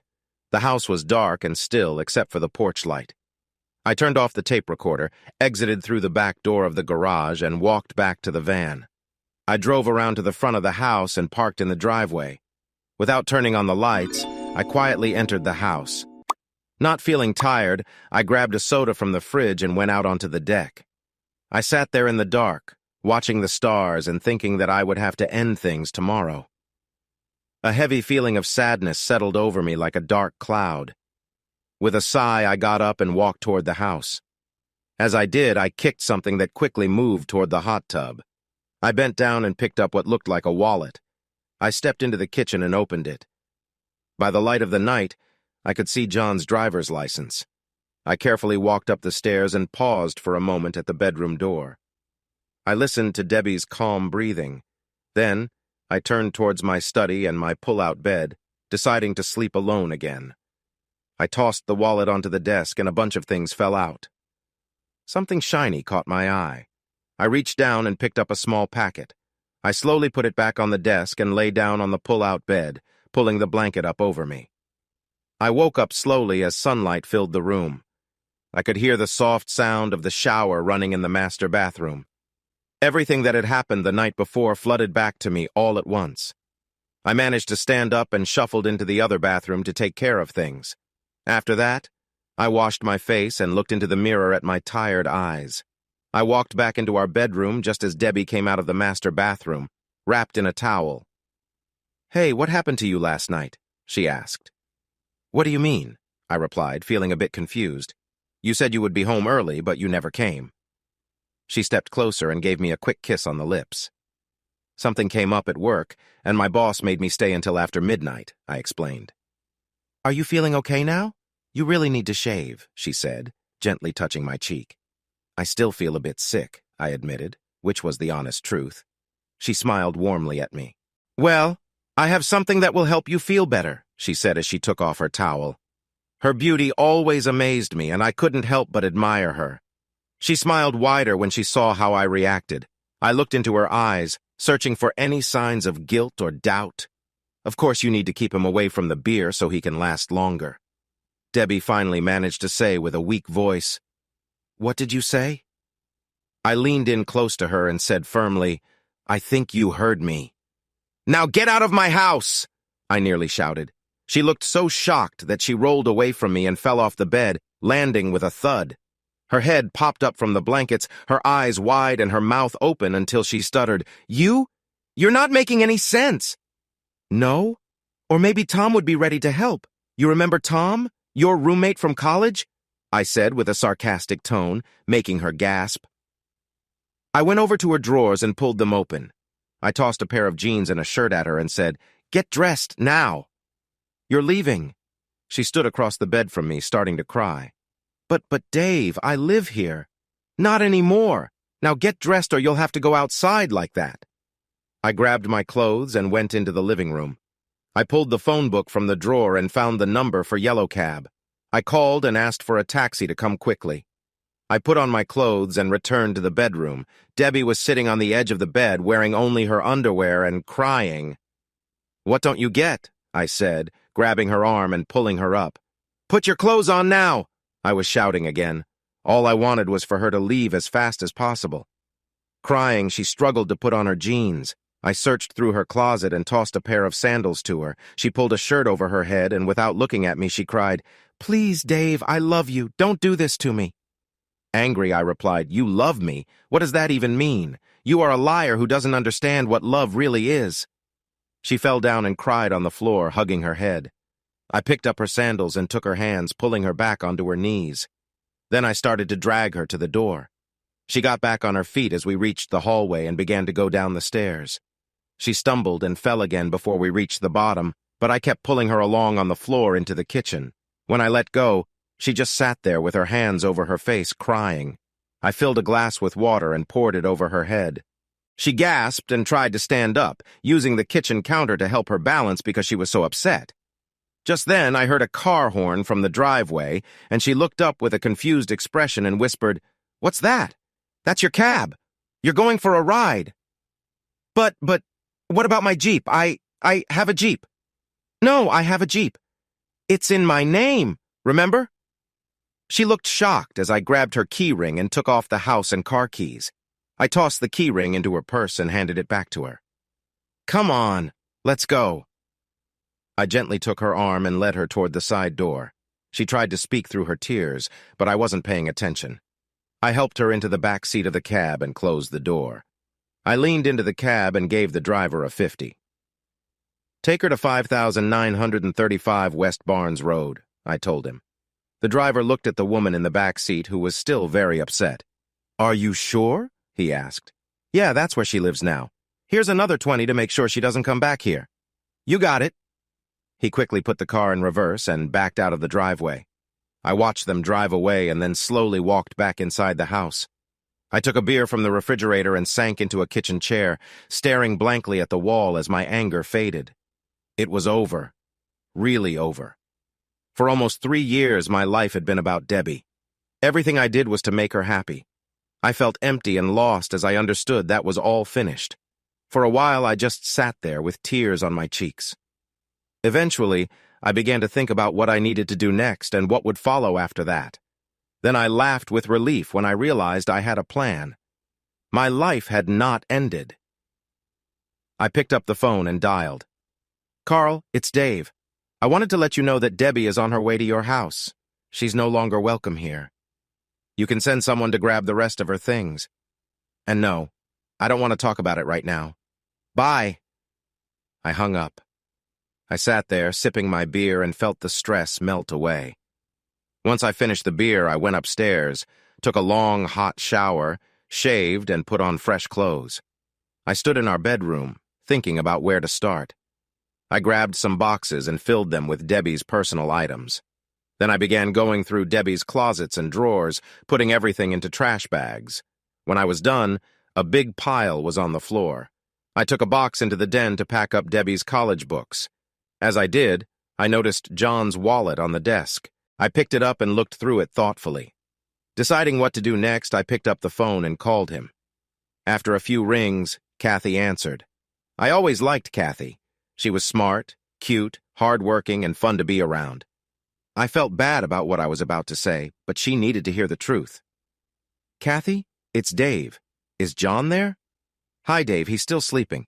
Can I have him call you when he wakes up? Just let him know he can come by and pick up his wallet anytime." "His wallet? How did it end up there?" she asked, sounding confused. "I think he lost it when he changed clothes last night." "Is this some kind of joke?" she asked, starting to laugh. "I don't think so," I said seriously. "Okay, but why was he changing clothes?" "Well, he had to change to get into the hot tub with Debbie." "Dave, that's not funny. I told you I was serious. Is Debbie there? Can I talk to her?" "Debbie doesn't live here anymore, Kathy." Silence filled the line for a moment. Then she said, oh no, he didn't. Oh yes, he really did. I have to go," she whispered into the phone. "Please tell John I really want him to come get his wallet." "I need to talk to him," I said with a lot of anger. Without saying anything else, she hung up the phone. An hour later, I was taking another bag of Debbie's things out to the garage when a car pulled into the driveway. I stopped to watch Sarah get out and walk over to me. She stood with her hands on her hips and said, "So she finally hurt you, huh?" "Yeah," I admitted, feeling a bit upset. She looked at the bags I was packing up and asked, "Is there any hope?" "Not a chance," I said firmly. She nodded, understanding. "Did you come to take her things?" I asked. "Nope. I came to see how you are doing," she replied. "Huh?" I said, not quite getting it. "I'll take them with me when I leave, but I really wanted to know if you're really done with her, and if you're ready to let me in." "I don't get it." "Dave, I've liked you for a long time, ever since you started going out with Debbie. When you and she made up after your breakup, I told her she better treat you well or I would step in. I know it's a bit early to think you might want to date your soon-to-be ex-sister-in-law, but I just wanted to let you know I'm interested. Give it some thought. Now let's help me load her stuff into the car, and I'll take it away." Before she got into her car, she said, "By the way, Debbie is at home. Mom and Dad are trying to help her because she's really upset. I guess getting caught has finally shattered her little dream world. Seems like there really is some justice in the world." She laughed, gave me a quick kiss on the cheek, and drove off. I watched her leave, feeling confused. I didn't know what to expect when she arrived, but it certainly wasn't that. A few days later, Kathy came by to pick up John's wallet. I played the tape for her, and she started to cry. As she dried her tears, she said, "I know this wasn't the first time. I think he was messing around a few years back with his old business partner's wife. He suddenly left the business, and John couldn't tell me why. When she left, she asked if I could make her a copy of the tape. I said okay. Carl started calling me almost every day, wanting to set up a meeting with Debbie and me. After the fourth call, I told him no way, not a chance. So I made a copy of the tape and sent it to him. He only called me once after that to say he was sorry. I also sent a copy to Kathy and my lawyer. Later, I found out that Kathy and John were no longer together, but they were trying marriage counseling. I had never put Debbie's name on the title of the house. I kept a record of every dollar I spent on it. Eventually, I agreed to let go of the Jeep since there were questions about whether it was a gift to her. A few pieces of furniture and sharing the money in the bank accounts wrapped up the property settlement. I think the existence of the tape made Debbie and her lawyer think twice about asking for more. They didn't want me to show it to a judge. I put the house up for sale as soon as I knew it wouldn't be seen as shared property. I didn't want to live in it anymore. I had bought and fixed it up for one reason, and that reason was no longer there. The house was a painful reminder of a part of my past that I wanted to forget. It sold pretty easily, and just as I thought, I made a good amount of money. Around the same time my divorce was final, I also earned my journeyman's card. With everything falling into place, I decided to chase my dream of going back to school. An electrical engineer with an electrician's card is always needed. I took time off from the auto plant and re-enrolled in college. With the money I got from selling my house, I had more than enough to pay for my last 3 semesters of school and cover my living costs. I kept working for the company about 15 to 20 hours a week. With my job and my savings, I could live well. So I found a condo close to the college I was now attending. It just so happened to be the same school where Sarah was studying. Was that a coincidence? Maybe. They do have a great engineering program. Sarah and I still met up about once a week for lunch, drinks, or just to chat. She updated me on Debbie without me needing to ask. Carl and Angela were so upset with her that as soon as she got her Jeep back, they told her to move out. Soon after the divorce, she moved to a store in the suburbs of Detroit. They don't see her much anymore. Debbie tried to reach out to me both before and after the divorce was final. She sent a message through Sarah because I wasn't answering her calls. I asked Sarah to tell Debbie that I was moving on. There was nothing she could say to change my mind. Sarah and I are getting closer. I have to admit that I feel a strong attraction to her. Every time we meet, she playfully brings up her wish for us to be together. I'm getting used to the idea of starting fresh, and she looks really good to me. Not long ago, she playfully suggested we live together to save money while we both finish school. So far, I have held back, but I think she can tell I'm starting to weaken. Is there a K-13 curse? If there is, I think I am in trouble. Weeks turned into months, and I threw myself into work and the house renovations with a fervor that surprised even me. Every nail I hammered, every wall I painted, felt like an exorcism of the pain and betrayal that had seeped into my life. The house began to take shape in a way that mirrored my resolve, strong, functional, and with little room for unnecessary frills. I knew I had to stay busy, or the creeping thoughts of Debbie would consume me. Despite my efforts to move on, Debbie kept reaching out. It started with small gestures. A message left on my voicemail, a casual card in the mail, an invitation to join her and her parents for dinner. I turned them down each time, but the distance I tried to keep didn't deter her. She seemed determined to weave her way back into my life as though nothing had changed. But everything had changed. Then came the unexpected twist. I received a call from Carl, Debbie's father, who had become somewhat of a mentor and friend over the years. He didn't hide his concern. "Dave, I don't know how to say this, but I'm worried about Debbie," Carl began, his voice heavy with the kind of weariness that comes from sleepless nights. "What's wrong, Carl?" I asked, though a part of me already feared the answer. She's been different lately. Withdrawn, anxious. She's been talking about things that don't make sense, like seeing someone following her or finding things in her apartment moved around. At first, I thought she was just stressed from work, but it's gotten worse. My stomach tightened. Debbie had always been high-spirited, sometimes a bit impulsive, but never paranoid. This was something new, something unsettling. I felt the familiar pull of concern for her, but I knew better than to get too involved. "Have you talked to her about it?" I asked, trying to keep my tone neutral. Of course, but she brushes it off. Says she's just tired. But Angela and I can tell something's off. I was hoping you might reach out to her, see if she'll open up to you. I hesitated. The last thing I wanted was to be drawn back into Debbie's orbit, but Carl's plea weighed on me. He was a good man, and I owed him a lot. Reluctantly, I agreed to check in on her. When I finally called Debbie, she sounded surprised, but there was a palpable relief in her voice. We agreed to meet at a small cafe in town, one of those places we used to visit back when things were simple. Seeing her again stirred a mix of emotions I wasn't prepared for.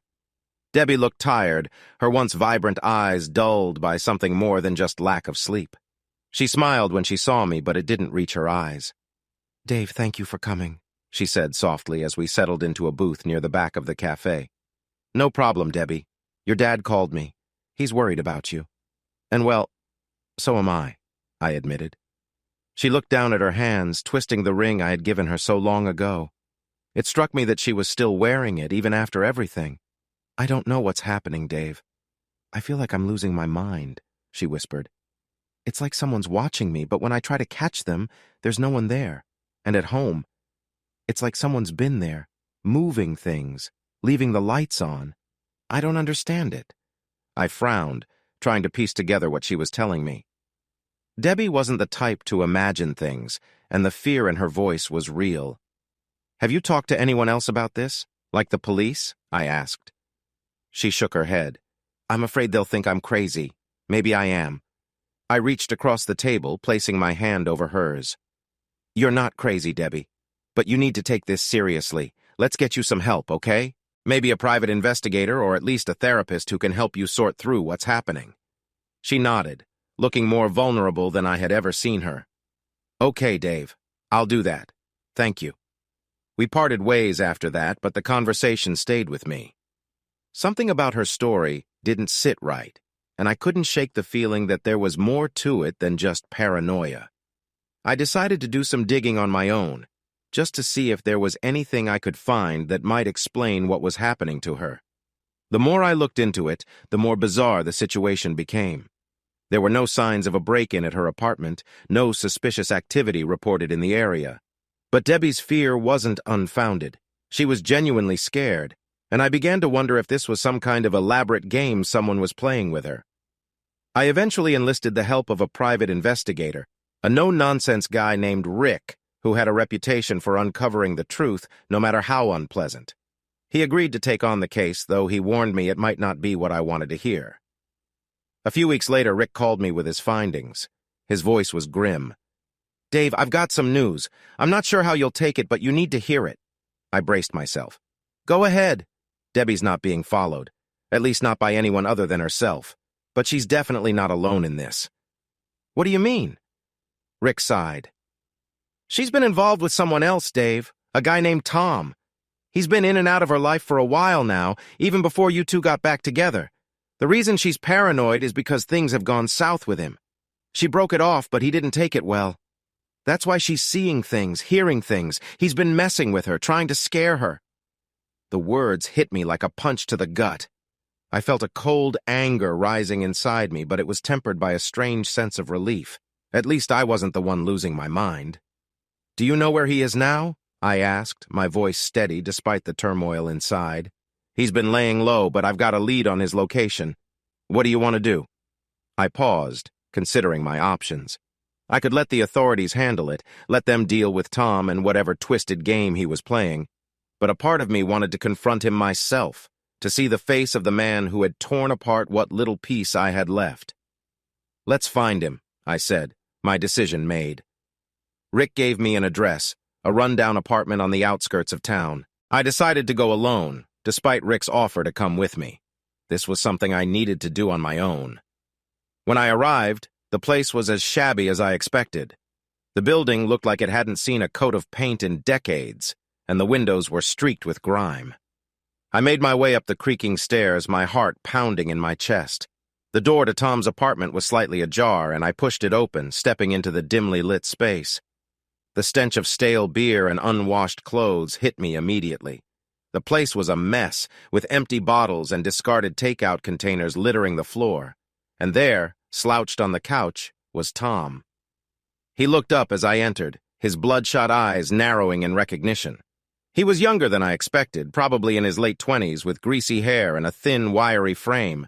He looked like he hadn't slept in days. "What do you want?" he snarled, his voice slurred. I didn't waste time with pleasantries. "I know what you've been doing to Debbie. It ends now," Tom sneered, but there was fear behind his eyes. "You don't know anything, don't I?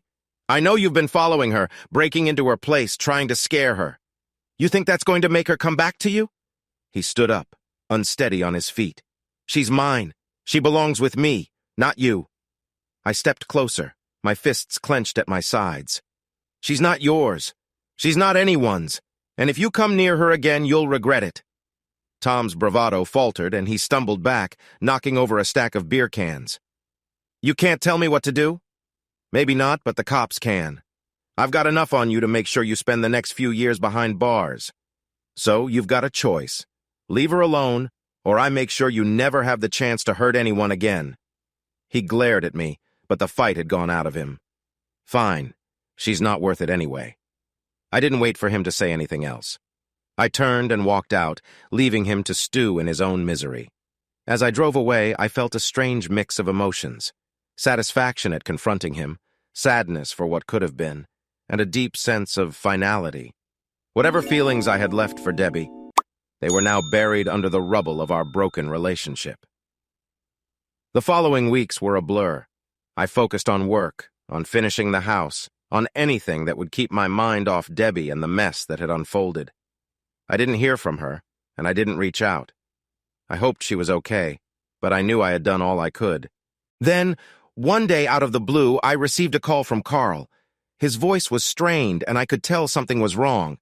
"Dave, it's Debbie. She's gone." The words didn't register at first. "What do you mean, gone?" "She's dead, Dave. They found her in her apartment, an overdose." I felt like the floor had been ripped out from under me. "No, that can't be. I'm so sorry, Dave. We didn't see this coming. We knew she was struggling, but we never thought it would end like this." I stood there, the phone pressed to my ear, unable to comprehend what I was hearing. Debbie was gone? It didn't seem real. How could she be gone? The next few days passed in a haze. I attended the funeral, but I felt like I was walking through a nightmare. Seeing Debbie's parents, their faces etched with grief, broke something inside me. I wanted to comfort them, but I didn't know how. I was just as lost as they were. As I stood by her grave, watching as they lowered her casket into the ground, I felt a deep, overwhelming sadness. Debbie had made mistakes, but she didn't deserve this. No one did. After the funeral, I returned home, but the house felt emptier than ever. The renovations were nearly complete, but they brought me no joy. Everything I had built was supposed to be for a future that no longer existed. In the months that followed, I tried to move on. I focused on work, on maintaining the house, on anything that would keep me from dwelling on the past. But no matter how hard I tried, I couldn't shake the feeling that I had failed. Failed to protect Debbie, failed to see the signs, failed to be there when she needed me most. Eventually, I realized that I couldn't stay in the house any longer. It was filled with too many memories, too much pain. So I sold it, packed up my things, and left town, hoping that a fresh start would help me find some measure of peace. But as I drove away from the place that had once been my home, I couldn't help but feel that I was leaving behind more than just a house. I was leaving behind a part of myself, a part that I would never get back. And in the end, I knew that no matter where I went, the shadows of the past would follow me. The ghosts of what could have been, of what was lost, would always be with me, haunting the edges of my mind, reminding me of a time when everything seemed possible, and when I believed that love could conquer all. But life, as I had learned the hard way, was not so simple. It was filled with twists and turns, with heartbreak and betrayal, with choices that could never be undone. And no matter how hard I tried, I could never escape the truth that sometimes love just wasn't enough. And that, perhaps, was the hardest lesson of all. Hey, audience! If you like this video and want to keep up with more thrilling stories, make sure to subscribe to Prince Cheating Tales and hit the notification bell. You don't want to miss out on our upcoming adventures. Thanks for watching, and we'll see you in the next wonderful story.